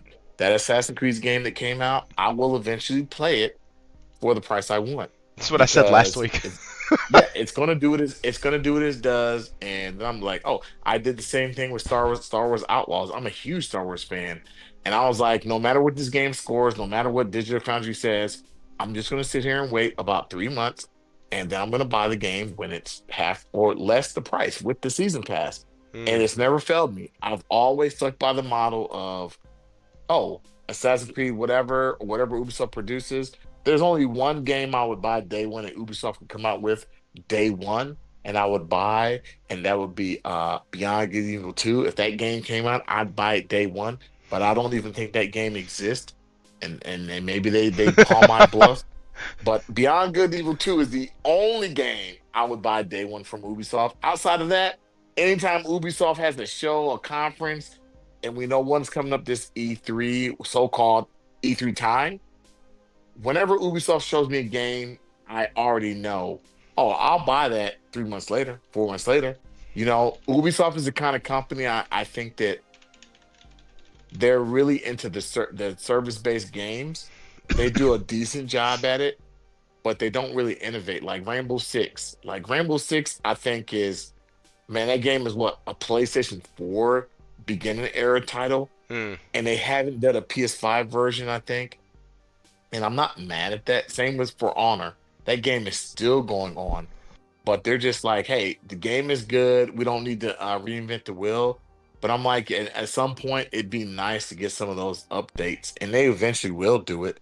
But then again, Ubisoft is the kind of company, hey, you know what? We're a service-based game company now. That's all we make. Same kind of with EA. Service-based company, that's all we make. And at some point, EA is gonna do the same. Mm. They're gonna follow the same pattern that Ubisoft has. I just kind of feel bad because Ubisoft used to be a company that I looked at and I was like, man, you guys are kind of like in that Square Enix, like you have some good hits and you have some bad hits. You have some good hits and you have some bad. They go back and forth. Ubisoft is kind of a company where I'm like, oh, this is a good hit, but I'm not spending those $99 in this game. This game would be $29.99 in 3 months. And that's sad that I think like that as a consumer. But they put themselves in a situation where when you release a Assassin's Creed game every year almost, you're like EA. I don't need to buy your game every year. I just need to buy your game at the end of the year or when a new game gets announced because you're going to discount it. And that's when I play it. Yeah, It's it's the same with unfortunate. EA. It really is. Like, Yeah, and I agree. dude, they had like I think it was like a $25 bundle last week or last sale that they Yes. did for Jedi Survivor and Jedi Fallen Order, and I was Yep. like, Oh my gosh. how is that Yes. shit See, you were 25 thinking the bucks same for thing I was. both Exa- games? And let Like, me, Thrifty, let me tell you this. Outside of like second party, third party publishers, like I purchased the last published game that I purchased from EA was Split Faction. but I absolutely think that game is worth the total price. But there again, it's not an EA made game. It's just like, you know, Split Faction is just something that's completely different. You can tell EA didn't have any, they didn't make this game, they just published it. And I'm like, damn, I kind of wish that, Jason would get somebody to publish, but he's like, shit, if they're paying me the money, I'll do it. And I agree with you. EA is in the same ballpark as Ubisoft. You guys just kind of, and I think Activision is there too. You guys know your market. You know you're gonna sell day one to a certain amount of customers, and that's it. That's it. You're done.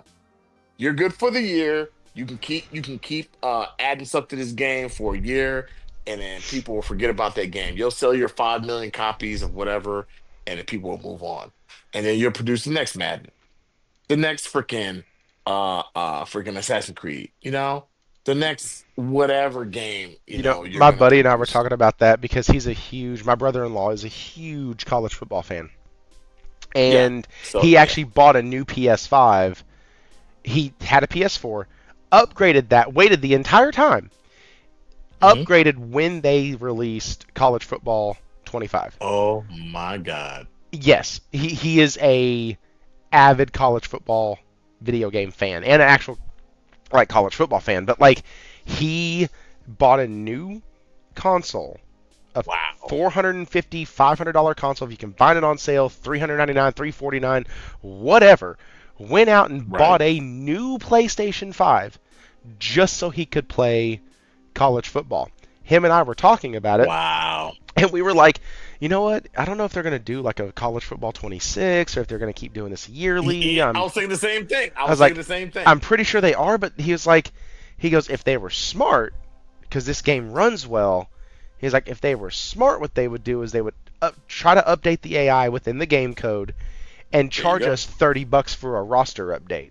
Like, There you go. That's he's it. like, he's like, don't mess with anything else. He goes, because I'm not going to pay $70 again There when you go. college football 25 looks this good. He's like, because Right.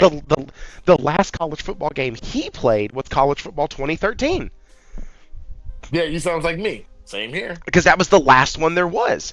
And Yeah. so like Over 10 years ago. if Yeah. if what we remember is college football 2013 and we play college football 25 and we're like, damn, I don't I don't need a I don't need another one. I got this one. Right.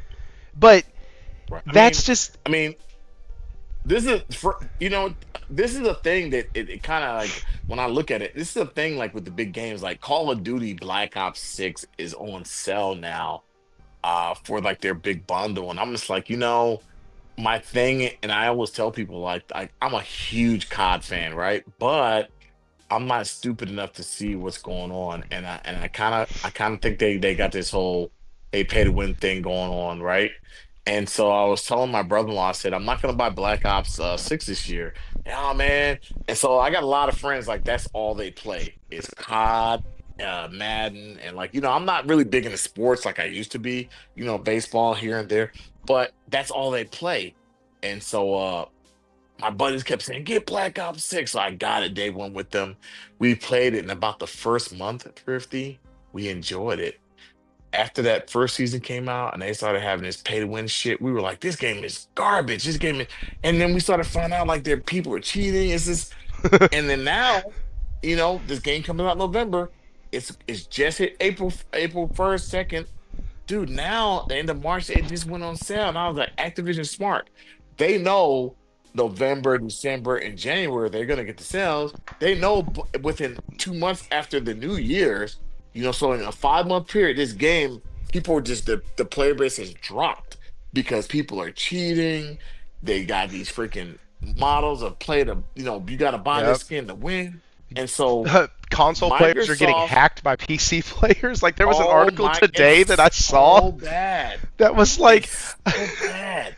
I don't know And so enough about that scenario to like choose it they're as an article smart. for tonight, but like They're smart, dude.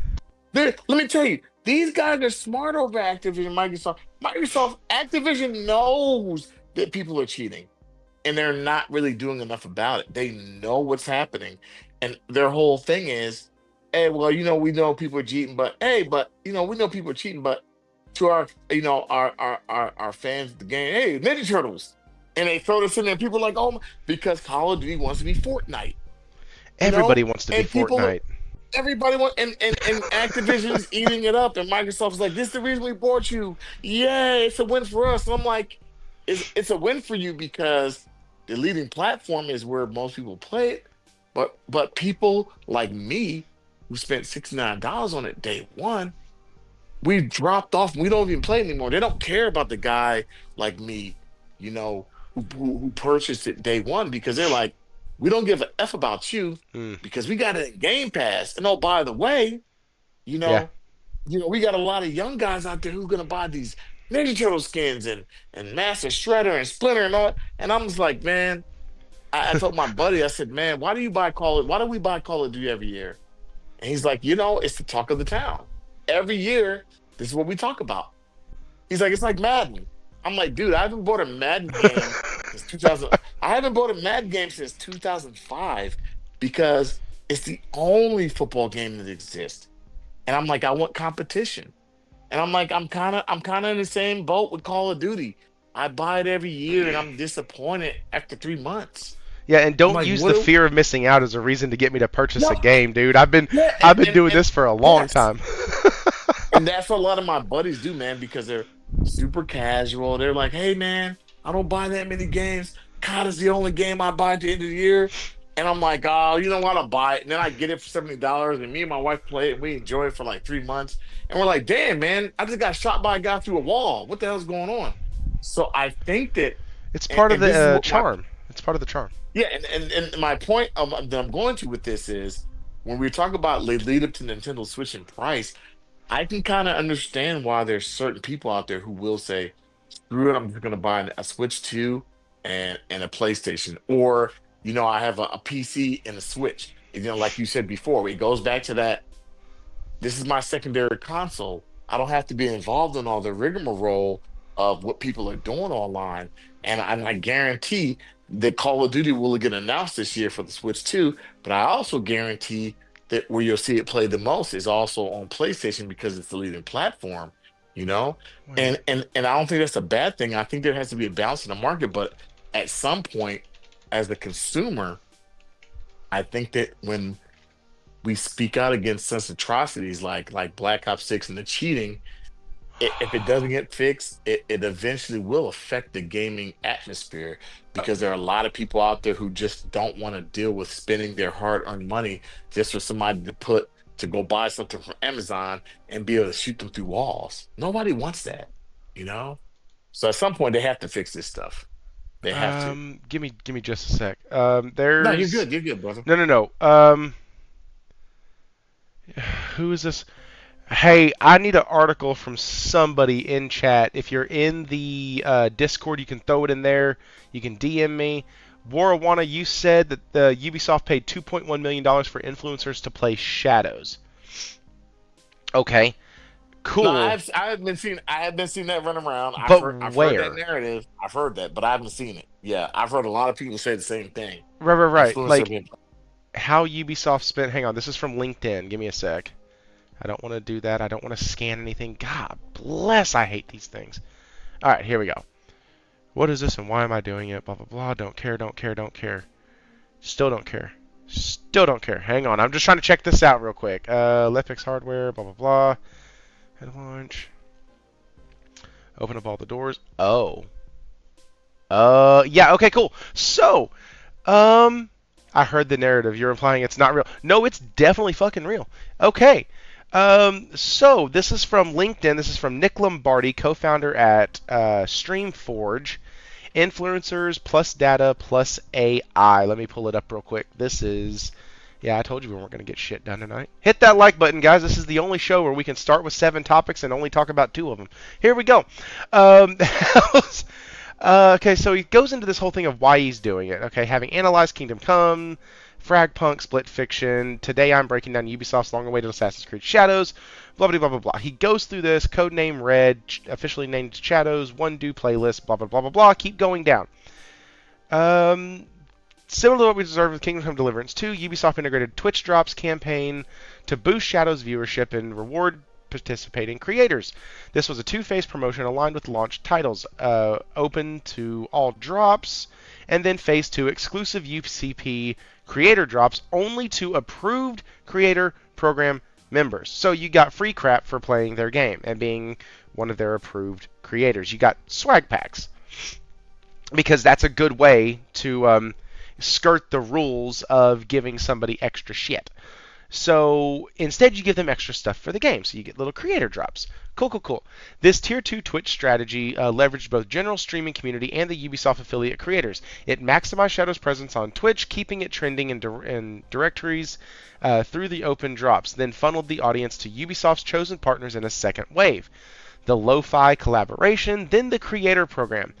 Consists of 689 creators, 178 YouTube creators, 105 TikTok creators. These are all people that they're sending shit to. Last year, Ubisoft posted they had over 9,000 creators in their program, which means they had around a 10% conversion rate for their program. Holy! So we were talking earlier about how do you get a game that seems to succeed but a stock price that seems to plummet. I said the buzz and the press and all this other stuff was eating it up and saying how good it was and how great the game is. But they spent what was that number? Hang on. Let me go back over here. What was that number? $2.1 million just on influencers. That's not including anything else they did with marketing. That is just on influencers. Wara said this happens every Ubisoft release. Where have you been? So where I have been is I'm very much like Frogz here. I don't usually pay attention to the release of a Ubisoft game because I'm gonna get it in 3 to 4 months. So, or I'm gonna at least try it in 3 to 4 months. So it doesn't make any sense whatsoever for me to care. This one, there's been a lot of crap going on with Ubisoft, which has kind of drawn my attention into this. None of this seems weird. None of this seems weird. It seems really weird. Like, okay. So I'm falling into a rabbit hole. Here we go. Sales for AC Shadows. Do we have a number yet? Shadows, more than 3 million players. Okay, so 3 million. Awesome. But that's 3 million players. I don't know how many they sent out. That's neither here nor there. Whatever. I hate it when companies do that. There's still no sales figures, but we have a player number. So let's offhand, easy numbers here. Let's say they gave away, for one form factor or another, 300,000 copies. Okay? I don't know if they did. I don't know if that number's way too high, way too low. But when you say players, I'm going to deduct something from your freaking number because I want to know sales. I don't care how many leaves of grass were cut in a game. I want to know how many sales were had in the game. Thrifty, Google Ubisoft employees number and be shocked. Here we go. You sound like me, Thrifty. Like, I don't care about that. Hey, this many. Yeah, I want to know what your sales projection is at. What you sell. Holy shit! Because that does kind of project to me if you're going to have a sequel, or if you're going to be able to fund your next game. You can tell me that 20 million people played your game. That's great, but did 20 million people buy your game? And I think we're in and it's unfortunate. I think we're in a part of the gaming industry where Microsoft directly with Xbox has started that. Hey, 20 million people have drove their ship to blah blah blah. And I don't want to hear about that because at the end of the day, your sales really matter. And if you're selling, I think it was, at this point, you got to sell 10 million plus copies of a game to be semi successful, because of the budget of the game. So I don't care how many people just had interaction with your game if your game is not selling. And that's why I always go back to Game Pass. I think it's a bad idea because those interactions don't really count as sales, because people profile share and so forth. It doesn't really matter. Now, people in the chat are kind of countering what I'm saying. Like, I shouldn't be shocked at this. Like, apparently I've been living under a fucking rock when it comes to what companies spend to give out free shit to influencers to get good scores. Like, I've heard of Microsoft doing it. I have now heard of Ubisoft doing it. I think there was another company that got slapped on the wrist for it last year. Like, Right. I understand that, like, every time I hear this, I'm like, why do y'all keep doing this? But, like, this is wild to me. And then another person in the chat said, you do realize that the stock portfolio essentially of a game company doesn't necessarily reflect on the games they're making. I get That that. is true. But it I mean, does I get that. show Yeah. that, like, listen, if you have a hit game, if you have a hit product, guess what? Your Oh stock yeah, should yeah. rise. It should do Yes, it well. definitely If rises. people Totally believe in agree. you and believe in you as a company, that means you're Yep. doing stuff correctly. So I don't get too big into stocks, but I can read a fucking graph. Like, and I can Right. go, okay, this was the day that this game released. Cool, that makes sense. It spiked up a bit. Then this was the day that they announced 10 cent. Oh shit, it went way up, like a 60 cent raise. That's awesome. Then it dropped way back down. That's that's telling for some reason or another. I'm not saying that because their stock fell that AC Shadows is a piece of shit game or anything like that. Right. I am saying that something feels this Ubisoft feels like we are watching, to me at least, it feels like we're watching a company that has slowly been dying and they're just not ready to come to grips with that fact. Like, and that's why they're taking their special things, their children so to speak, and sending them off and going to be breaking them off and moving them over into their own little category, and everybody else just kind of, I think the employees are absolutely right to be worried about, like, hey, what if we don't work on these four franchises? Hmm. What does that do? What does that do for me? Like, I have Prince of Persia in my headline. What is that? Am I do we am I re-entering the workforce? Like, what are we Right. doing? Like, speaking of, that was so it was just weird. Ubisoft stock not staying up seems strange to me. That part seems Well, it really it weird. should seem it should seem strange to you when you can read a graph and say, "Hey, this isn't doing what it said it was going to do." And I totally agree with you. Like, there's a point of contention where you have to say, you know what, this just is not doing what it should be doing. With a game coming out and it's so brand new and it's so fresh and it's being praised, you should be able to say, hey, this game came out. Why is their stock dropping? It shouldn't.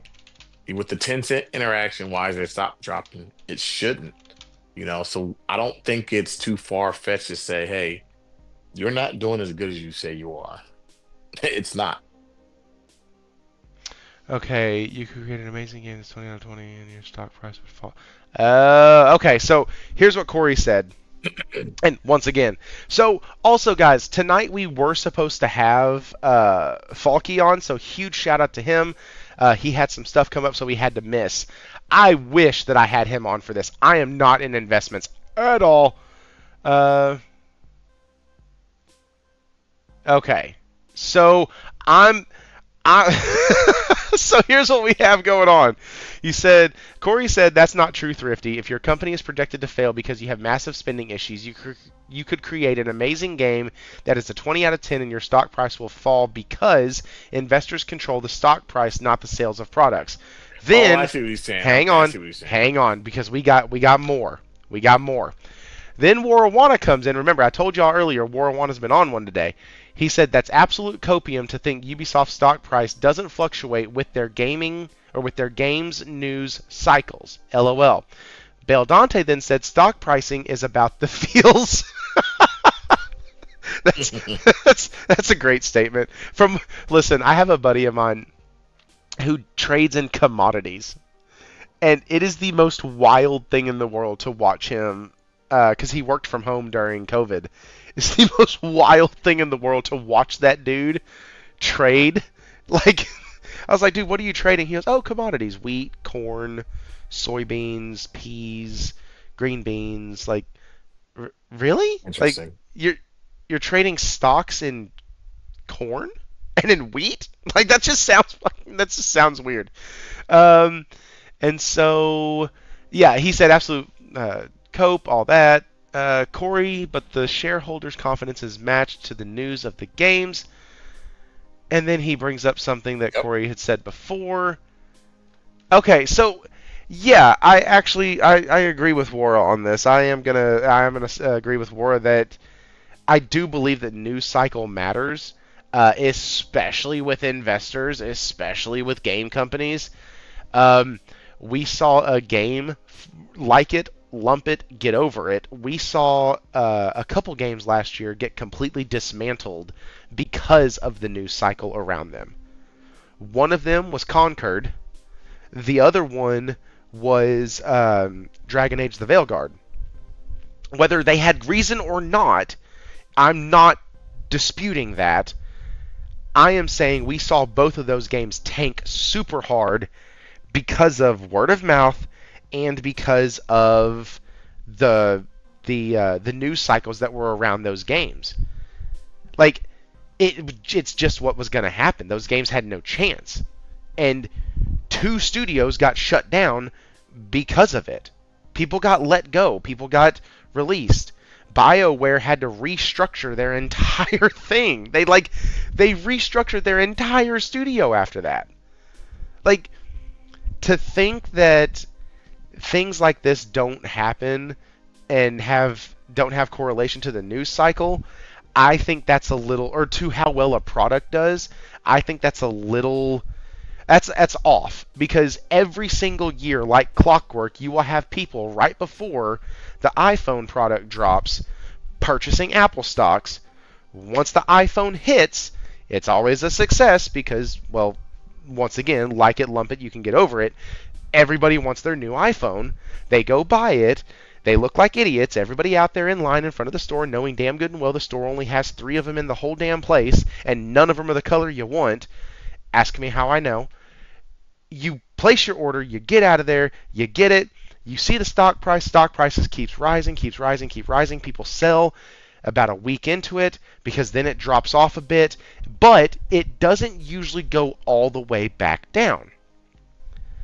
And that's the cycle. You can follow it with Apple. It's like clockwork every single year. Every single time a new iPhone releases, it happens. And it's because the sale of that iPhone makes their money incoming better, which makes their stock price or their stock portfolio look better. That is about the extent of my knowledge when it comes to how stocks work. If you're bringing in a lot of money and reporting a lot of money to your shareholders, your stock profile is a stronger stock. So when you get your little nationwide book from your 401k pack and they're like, hey, do you want to pick some stocks? And you look and you see the profile and one shows like a 1-star, high risk, high reward. Cool. The other one shows a 2-star. And it goes by that. And these are stocks that have potential to make a shit ton of money, but you might lose it. You might lose everything. And then there's things like bonds and stuff that are more solid and stable. But I will say that to me it's very strange that whenever a company comes along and invests in another company, usually their stock price does go up. And usually it does go back down about a week or so later because it's levelizing in the market after that huge influx of cash. But to see it drop back down below where it was when Assassin's Creed Shadows released, that's the part that makes my head go, what in the hell is going on at Ubisoft? Why? And maybe it's a combination. Maybe Corey's right. Maybe it is because of bad spending. But how freaking bad did the spending have to be? How bad is the misuse of funds? How bad is all of this? When a $1.2 billion infusion of money and a seemingly successful game or game launch don't move the needle. Like, that's where I was going with that. And I'm interested to see kind of what happens going on down the line. Let's see. I was up walking around trying to maintain my train of thought. So let's see. Bel Dante, will you be able to play Nintendo exclusive game news? Then I have a bridge to sell you. Did stocks did stocks fall over them? Corey, the man who was convinced himself that Astro. Okay. NGC. What did NGC? Hey Nelson, what's up, dude? Whenever a single player game shares player numbers, they are not sales. That's right. That's what we were just talking about. Like when when they when they go, 3.17 million people played our video game. That's fucking great, man. I don't care how many people bought it. That's what I want to know. In the words of Phil Spencer, how many people made the choice? How many people gave him the choice to purchase it? Like, I don't care about players, but all right, Frogz. Before we move Same, on, same here. Same here. it it's cool if they do it afterwards, right? Like, oh, we sold 3.7 million copies of our game, and then like a week later, then they're like, 2.7 million assassinations have happened. 37 million blades of grass have been cut. 85 million things have been destroyed. Like, that's fun at that point because you see people are still engaging with the world. People are still engaging in the game. All of that. That kind of stuff is fun. You've already said it sold well. You've already said it did the thing. And now we're in a good spot. Cool. But, like, when your first line, like Xbox marketing, we've had the most players play this game than any other Game Pass launch. Dude, what the fuck does that mean? What does that mean? Because to me it means not a damn thing. Like, I don't care. Can you tell us what the last highest number of most people played on Game Pass was now? Not right now. But just know that this game did really well for us. Oh, uh-huh. Well, shit. All right, guys, that's what we get. Let's go home. Like it's the worst non-answer you could ever have. But it is an answer that they give us a lot. And if I'm not mistaken, I think Sony did it with. I think Sony did it with Horizon. I think we got like in-game stats of like who played what and like who did what for Forbidden West before we got sales figures. I think that's how that worked because I was like, man, that's cool, but like, how much did it sell? Did it sell shit? Because that's what it sounds like it did.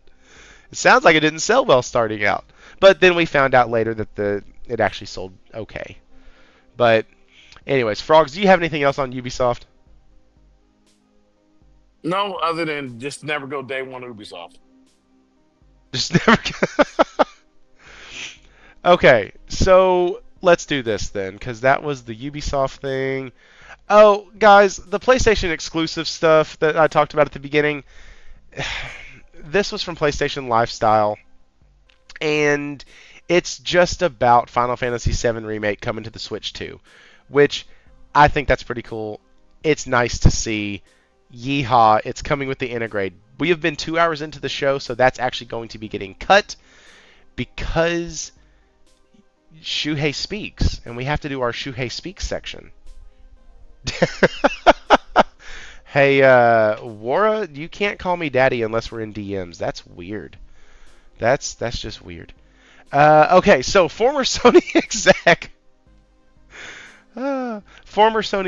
says it's about time for PlayStation to reconsider its focus on cutting-edge graphics. All right. Well, first, Frogs, I know I got these out kind of late. I didn't think I was doing the show tonight because we had naders coming through Arkansas, and Oh yeah, I saw that. because of that, I didn't think I was going to have power tonight, and I also thought that we have a lot of storm cells down here that like will wrap back in on themselves and just kind of stay with Right. us. And so Dude, I that's was like, Arkansas. man, Arkansas and Oklahoma. That's how it is. I was like, dude, we're gonna be here for a long night. So I was like, I don't think I can make it. But Hmm. so did you get a chance to read this article at all? A little bit, not all of it, Okay. just a little bit. All right. I was gonna ask your opinion just on the headline Yeah, just a little bit. because okay, Look, I so went to, I watched Tampa. I watched Tampa. I went to a baseball game like 3 days in a row. Tampa Bay Rays versus Pittsburgh. So I just been focused on baseball. I'm not There gonna you go. lie. There you go. We were actually down in Florida a couple weeks ago, and just because we wanted to go to the beach more, we missed a chance to go see the Yankees, and I think it's the Twins, Oh, who oh, have you should both have of their saw it. spring trainings down there. Yeah, Uh, yeah, they have the yeah. We have our yeah. We have spring training down here. We yep, do. yep. Oh, that's right, dude. You're from that area. Yep, yep. Dude, Yankees. I meant to hit Yep. out. Oh, I'm so sorry. I meant to hit you up when I was there. Yeah, dude. You hit me up. Just let me know. Yeah, Bro, we were in Fort yeah. Myers Beach twice, and then we were at Venice Oh, you're Beach right down the street once. from me. Dude, Yeah. my, I, my Anytime you're around the area, Fort Myers, Venice, my just let family me lives know. really close to Tammy Yammy. Oh, I know what that. I know exactly where that is. Yeah, Yeah, like that's so cool. Tammy Andy. Yeah, Mm-hmm. dude. When I first saw that street name, I was like, Tammy Andy Tom. I Trails. was like, Tom. T- does that say? And my contacts had been in for a while because we were driving, and like my Right. contacts had been. I was like, does that say to Miami? Because that's Nope. weird. And Tammy then Andy I saw Trails. the next sign, and I was like, no. It. And then Yeah. my voice on the GPS said, take a left on Tammy Yam. I was like, what the? This is Tammy Tammy Yammy. Yammy Trails. Yeah, Tammy Yammy Trails. Laura said he'll be slipping into something. That's gross. Um, but yeah, no, it was a blast. But so I see this article and I'm like, oh man, who's spitting? And I'll be dead honest. I read the headline and I was like, man, who's spitting this bullshit? Who's saying this crap? And then within the first 1, 2, 3, 4, 5 words, I was like, okay, I need to sit down and listen. Because the first 5 words say this: former PlayStation executive Shuhei Yoshida. Fair enough. Okay, I'm gonna listen to what this dude has to say. At least hear him out. What are we talking about here? Because I love games that look pretty. I really do. But and it's been a thing on this show. Wara points it out all the time. If they reduce the graphics just a bit or don't do all the mocap and everything has to be photorealistic, then they can probably get games out a whole lot faster. So There you go. he's on this interview and he said this. He said, up until now, PlayStation's DNA has been driven by values such as cutting-edge graphics that have continued since Ken Kutagaru's Kutagar. Kutagari? There we go. Why was that so hard? Yoshida said, users have also expected that from PlayStation games, however, it's time to reconsider that. Of course, I think it's necessary to provide the very best in terms of graphic quality to those who want it, Yoshida continued. But in order to continue to be popular with users in a broad sense, we naturally have to change our way of thinking. There's little doubt that games like Horizon Forbidden West, Ghost of Tsushima, Last of Us Part 2, and other major Sony exclusives have put a lot into the focus of graphical fidelity, yet Yoshida's comments indicate it might be time to reconsider this approach. Whether that's a focus on relatively small... Okay, so that's done with what Shuhei said. Now the guy's just giving his own commentary on it, and that's what we're here to do. That's what we are here to do. So, up until now, their DNA has been driven by this since Ken Kutagari. Then you have... he's saying it's time to reconsider. But, like, why? Like, I understand. It's about money. It's about money. Just making it faster? Yeah, Getting the making games out faster quicker? money.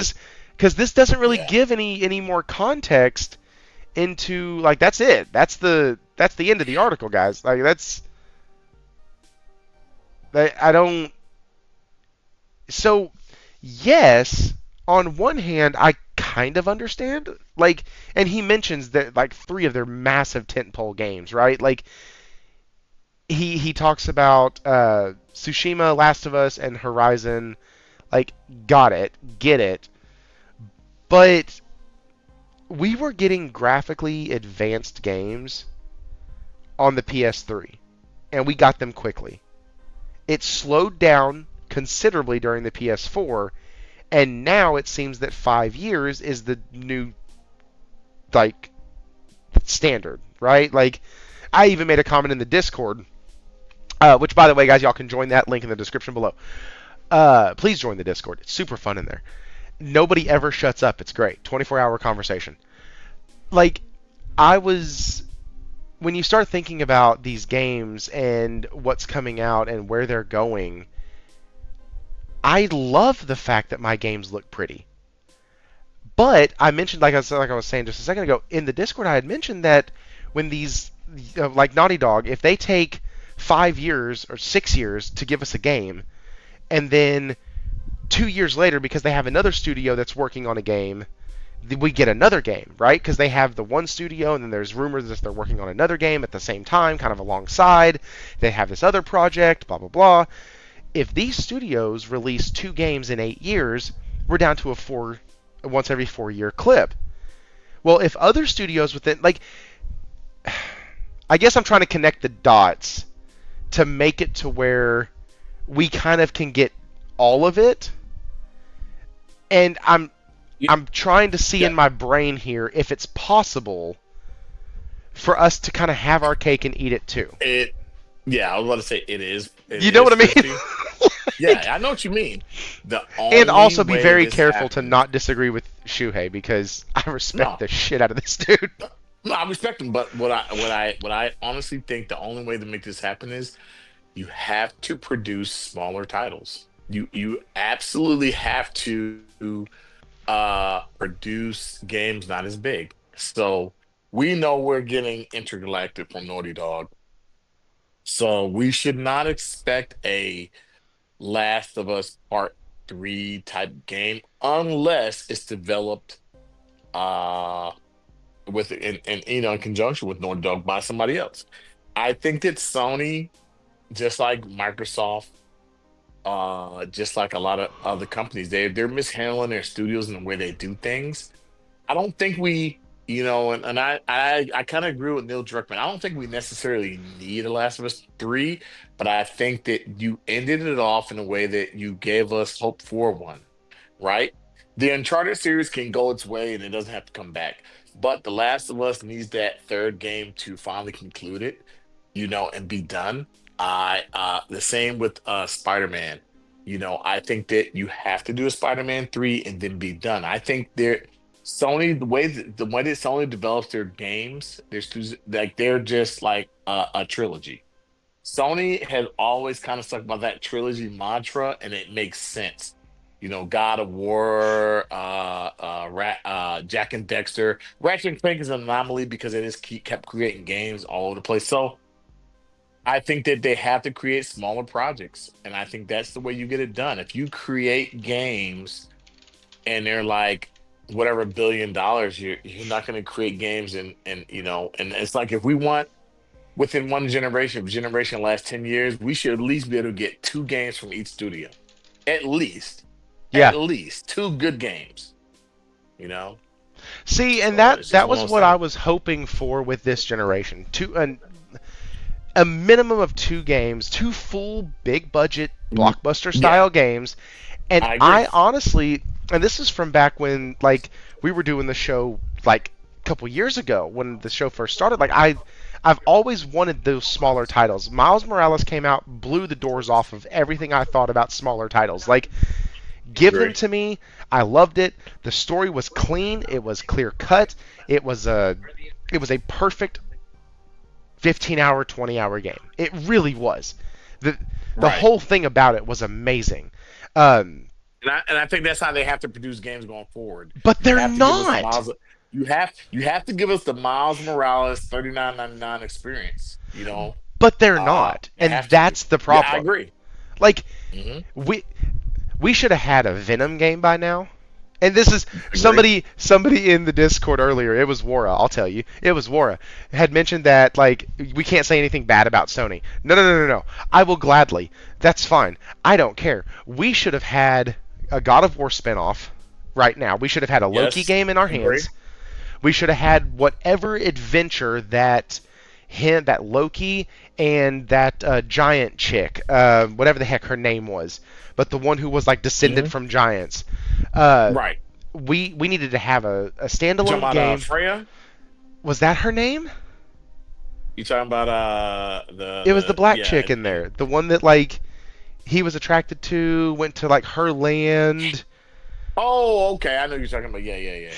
Yeah, okay. She has all the little like things at the end. Like, anyways, I thought that they should have given us a spin-off of that because they had built up Loki's combat so much in the game that like we need to see that. That'd have been super cool. 10, 20-hour Agree. experience. Give me that game. Let me give you 50, 40 bucks and call it good. You keep your IP in the public eye with these good spin-offs, and you don't do what Horizon is doing right now where you water down your main character by having your main character in every mother-loving thing that has the name of the game attached to it. Like, why was I excited for Spider-Man 2 after I'd already played Miles Morales a couple years earlier? Well, Exactly. because same universe, totally different character. Like, Exactly. does that make sense? Like, you need to make these smaller games. I want to see both.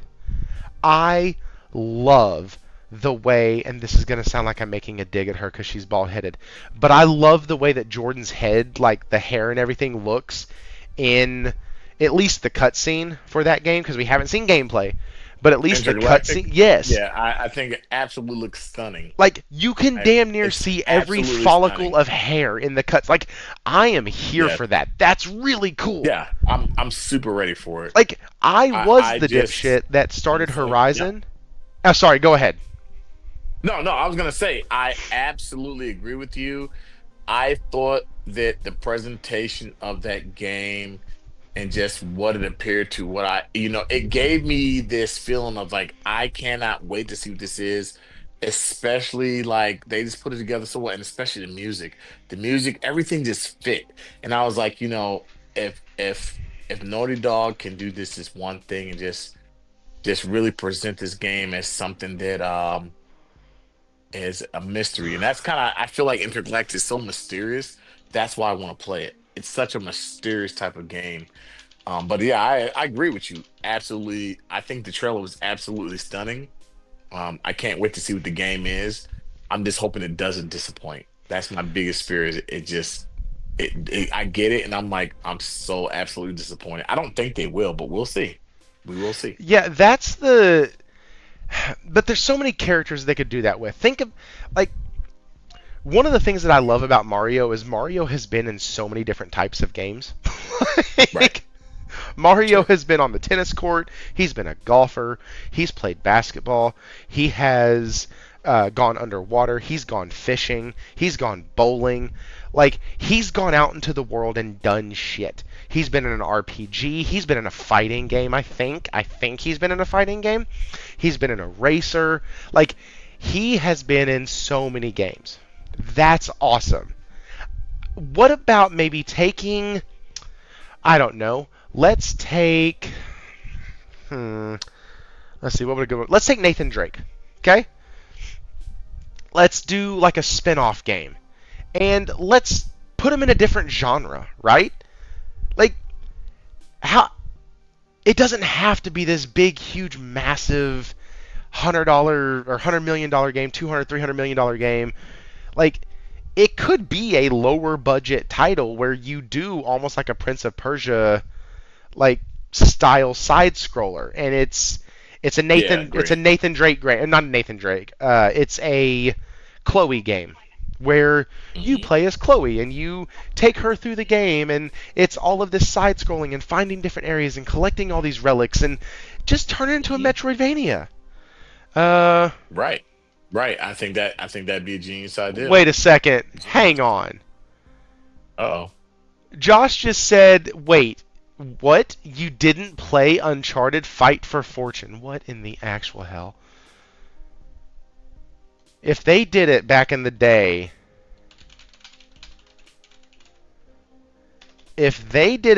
the day, what is this? Fight for Fortune digital? Digital collectible cart. No. No, I did not. That was on the Vita, and I did not. Yeah, that's why it's a apparently PlayStation All Stars. Yeah, like I think they need to do a lot of those type of games. I think that not a lot, but you have to have big release, small release, big release, small release. Keep your IP in the public eye, but don't necessarily keep your main character of that IP in the public eye. Because I'll be honest, as a Square Enix fan, I can't wait for them to be done. Thrifty, sir, you are the reason the actors are on strike. I don't follow. Corey, maybe you can help me with that. Frogz, do you know why I would be responsible for the actors being on strike? Not exactly. I'm kind of. What I'll say to you is this, man. Like, I don't really know what that has to do with anything, but I will say that you're on the right point. You know, when you're saying that put some of these characters in smaller games, or Thrifty, Sony, when you release something, it's the 25th, 20th anniversary or something, give us something worthwhile. Don't release God of War skins and not give us God of War 1, 2, and 3 collection for PS5. Like, don't do that to us. People are. Do you know how many? Let me tell you this, Thrifty. Do you know how many of my friends, their first God of War was a PS4 God of War remake, the reboot, 2018? Mine was God of War 2. And a lot of my friends don't know the history or the universe of God of War. I'm like, Sony, you have such, and this is what I don't get.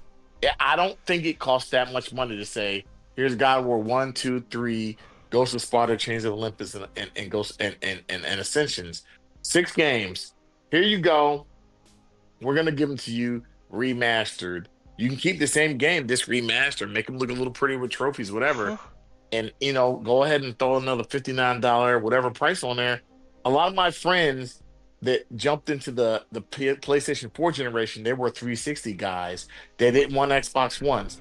Give my friends these games because their first God of War is God of War 2018. Like, they don't know Kratos. They think that the Kratos they have now is like the best Kratos. I'm like, you just don't know how brutal Kratos was. Like, Kratos was crazy. And so I'm just like, don't come out and announce this, 20th anniversary, blah, blah, blah. And you give us skins.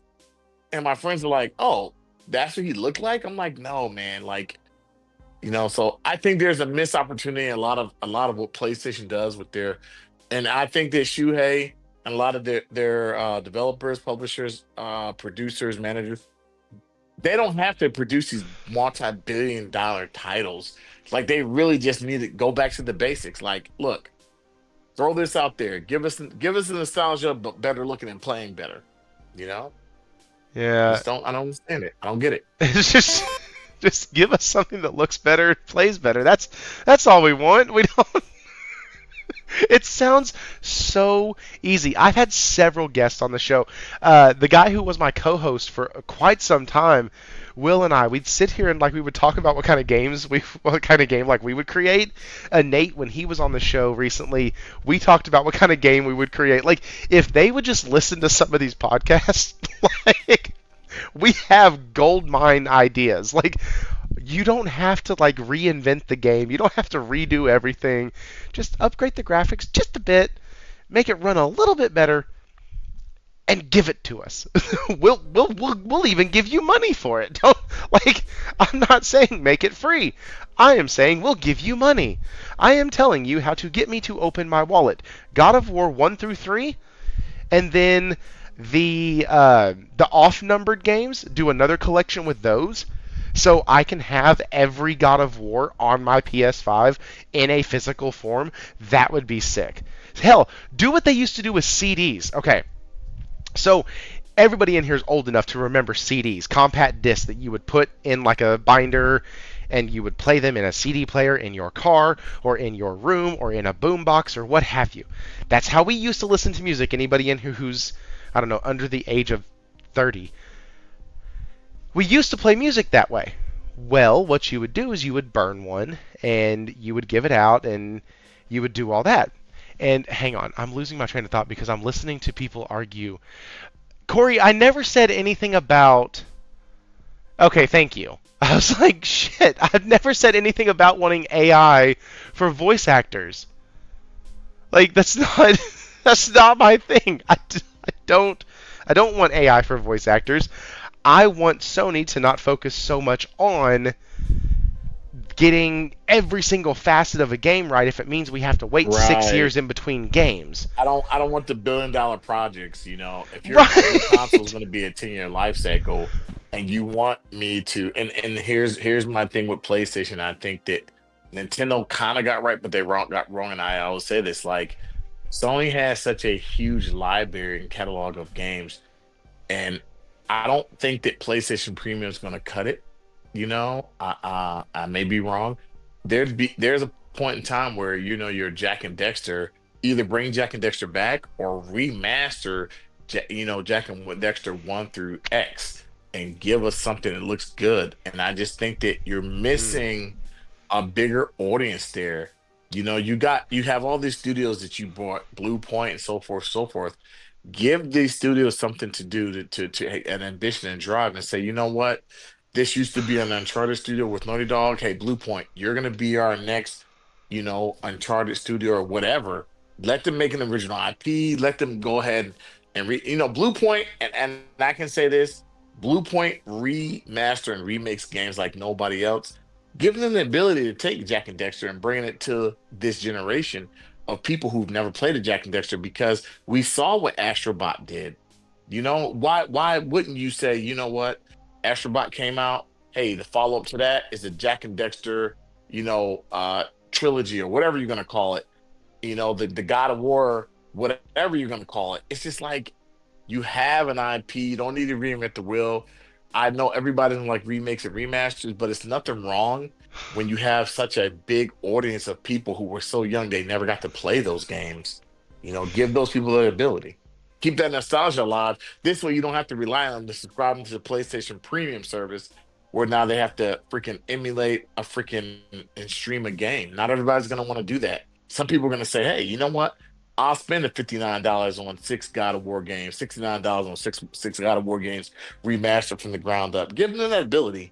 It's a gold mine. They have a gold mine sitting right in their hands, and I don't know what they're doing with it it at does all. seem to be taking a little longer than I would like to get these games out, and it's Yeah. so from that aspect I can kind of understand. And there was somebody in the chat earlier who was saying that this is part of course, a larger interview, and I just need to find that larger interview and read that because I don't I don't necessarily agree with this part, but every time that I've said that about something that Shuhei has said, I always find the interview and look at the context and like, oh, okay, yeah, I see that.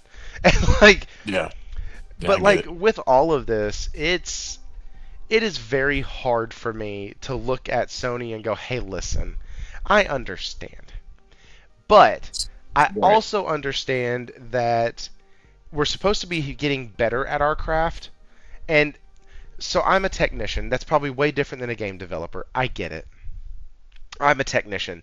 The more I work on units, the more I study, the more I go to classes and seminars and keep up my training and all this other stuff, the more I'm going to learn how to be more efficient. And that more efficiency, or that greater efficacy, I think that's the right way to say that, that greater efficacy will show in my work and show in my ROI for the company, right? I'm going to be able to do my job faster and cleaner and better with every single day that goes by. Little tiny increments turn into big successes. Like at Disney, you're told don't try to do one thing 110%, do 100 things 1% better. Like that's the Disney philosophy is they tell their workers, hey, listen, we want you to do all these things 1% better. We don't want you to focus and try to knock it out of the park every time. Agree. Just Agree. do everything just a little better. And you're telling me a little better takes 6 years? A little increase? Y'all, these studios have been doing it for a long time. I'm not looking at a company like, and hell, I can't even say that because a lot of these smaller companies that I'd be thinking about can release games faster than these larger companies. And so it is frustrating to see when you have companies like Sony and like what they do with their PlayStation Studios where we don't really have that small indie studio that does like these cool little indie in-house games. We Agree. don't have that. We should. Split split split faction is a prime example of a developer who they can pop out something left and right, and you're like, man, everything they pop out is really good. And I, then I, you're not, they're popping it out at 39, $49 a pop, and you're like, damn, this is a really good quality game. It's like, why can't Sony produce these smaller titles? I don't understand it. I don't get it. went from so, Naughty Dog. Mora wanted just said Naughty Dog went from goat to joke in one generation. Damn. I don't know if I'd go that far, but yeah, it didn't. 94% of y'all said no, you're not getting the Switch day one. How many people voted in that thing? 31 votes. 93% said not getting day one. Holy crap. That's crazy. 100%, 100%. Too many people hate the target audience at Disney. I don't know if this ain't been working for Disney the last 10 years, FYI. No, it has not. I'm against AI writing. Yeah, me too. I'm not a huge fan of AI anything. All right. That brings us to the conclusion of the show.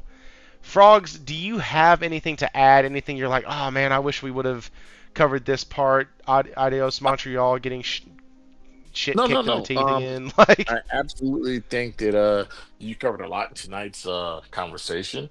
I also think that Nintendo will be successful, and it won't be as a fast.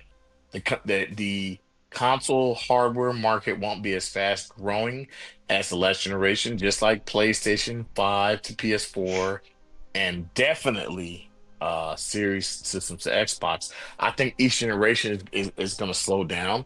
Not saying they won't sell 100 million consoles, they easily will, but I think it'll take longer because I think that, like we said before, it takes a longer time to produce these games. It's a more development cost, but then when you look at the back end of it, it's like, some companies, like, who knows? Maybe the Switch 2 comes out and it's like it just performs numbers we can't fathom. But I mean, at this point, I think with gaming, I think it's kind of at a point where you're at a what's the word they like to use when, we're at a point where there's no return, where you're like, oh, graphically we can't go beyond this point. I think we're at a point of no return where, like, we're getting what we can get. We just need games to run 60 frames constantly, consistently, and 4K consistently. And I think we're at a point where we've reached that apex where PlayStation 6 will come out, everything will be 4K 60. You won't have to even worry about a PS4 Pro type of era. Everything will kind of do 4K 60. And I think we reached that point where there's a point of no return. It's the uncanny valley. So everything you covered was really well yeah, thought out and planned. I don't think there's anything I can say totally negative against the Switch 2 or totally like 100% in its favor. I think it's a crapshoot. It's 50-50. It's gonna be a generation where they just grow really slow and not as fast as the Switch. Not as fast as the Switch.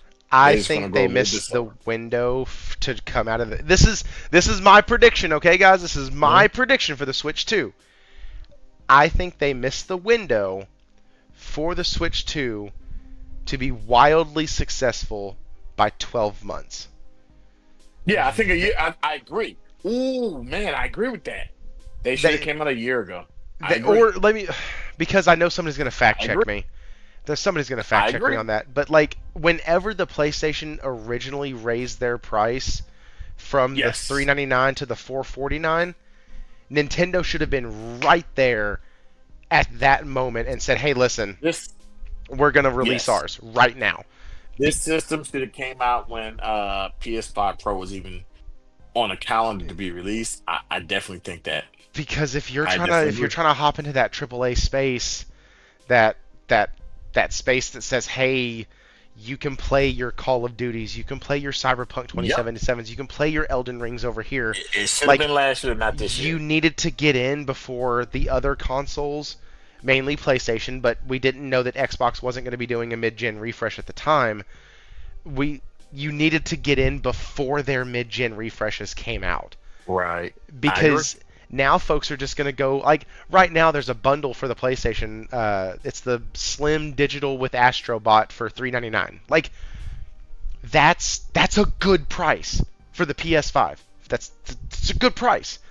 Like, so now you're looking, do I spend $499 on a Switch 2 with Mario Kart, or do I spend $399 on a PlayStation with Astrobot? And like, you're left going, I don't know.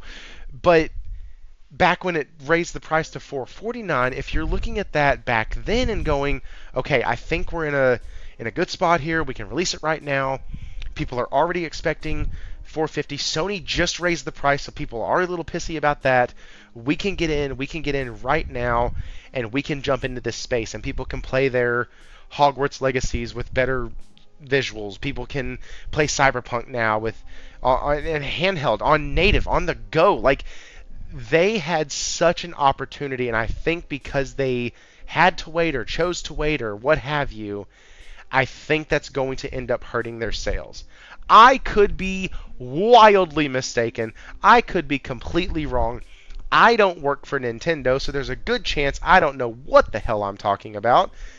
But that's just my feeling on the matter, as we had mentioned earlier, that sometimes things are just by feeling. But, Froggy, where can folks find you, man? Hey, mostly on formerly known as Twitter, X. You can find me at Frog's Dreams on there. In some interesting conversations. I'm kind of more laid back nowadays. It's kind of like watch the news, and I'm more reactionary to it than anything. But yeah, that's where you can find me, mostly on X. Heck yeah, man. Y'all can find me over on X. All of our stuff is in the description below. Next week, we have Morgan Kimes back on the show, -- Xbox ambassador. She will be back yeah, I with gotta us. listen to that one. I Yeah. gotta listen to that one. So I had sent out the message to you, to her, and to Falky, because normally I send out a full, like, hey, here's the dates coming up. But when I was on vacation, I forgot to do it. So I was like, hey, I need to go ahead and get this done now. And Yeah. so normally that happens, but I had you and crap. Why did his name just leave me? You and Falky responded first, Yeah. and so Okay. she'll be on. Yeah, she'll be on next week. I don't like to do massive panels outside of like No, I the understand. last one that I had done with the Saltiest Gaming podcast crew. But guys, it's been wonderful. Somebody said that the Switch 2, Stephen Leon said the Switch 2 is going to kill the MS handheld. That handheld was dead long before the Switch 2 said Oh yeah. anything. But guys, y'all have a great night. Thank y'all so much for showing up. Thank y'all for just being here, hanging out tonight, being active in the chat. Super appreciative. Once again, if you catch this on the run back, please leave a comment. It helps a ton. Thank y'all so much. Have a good night. Frogz, thank you for coming on. And as always, Most definitely guys, appreciate it. man, it was awesome. As always, guys, stay thrifty.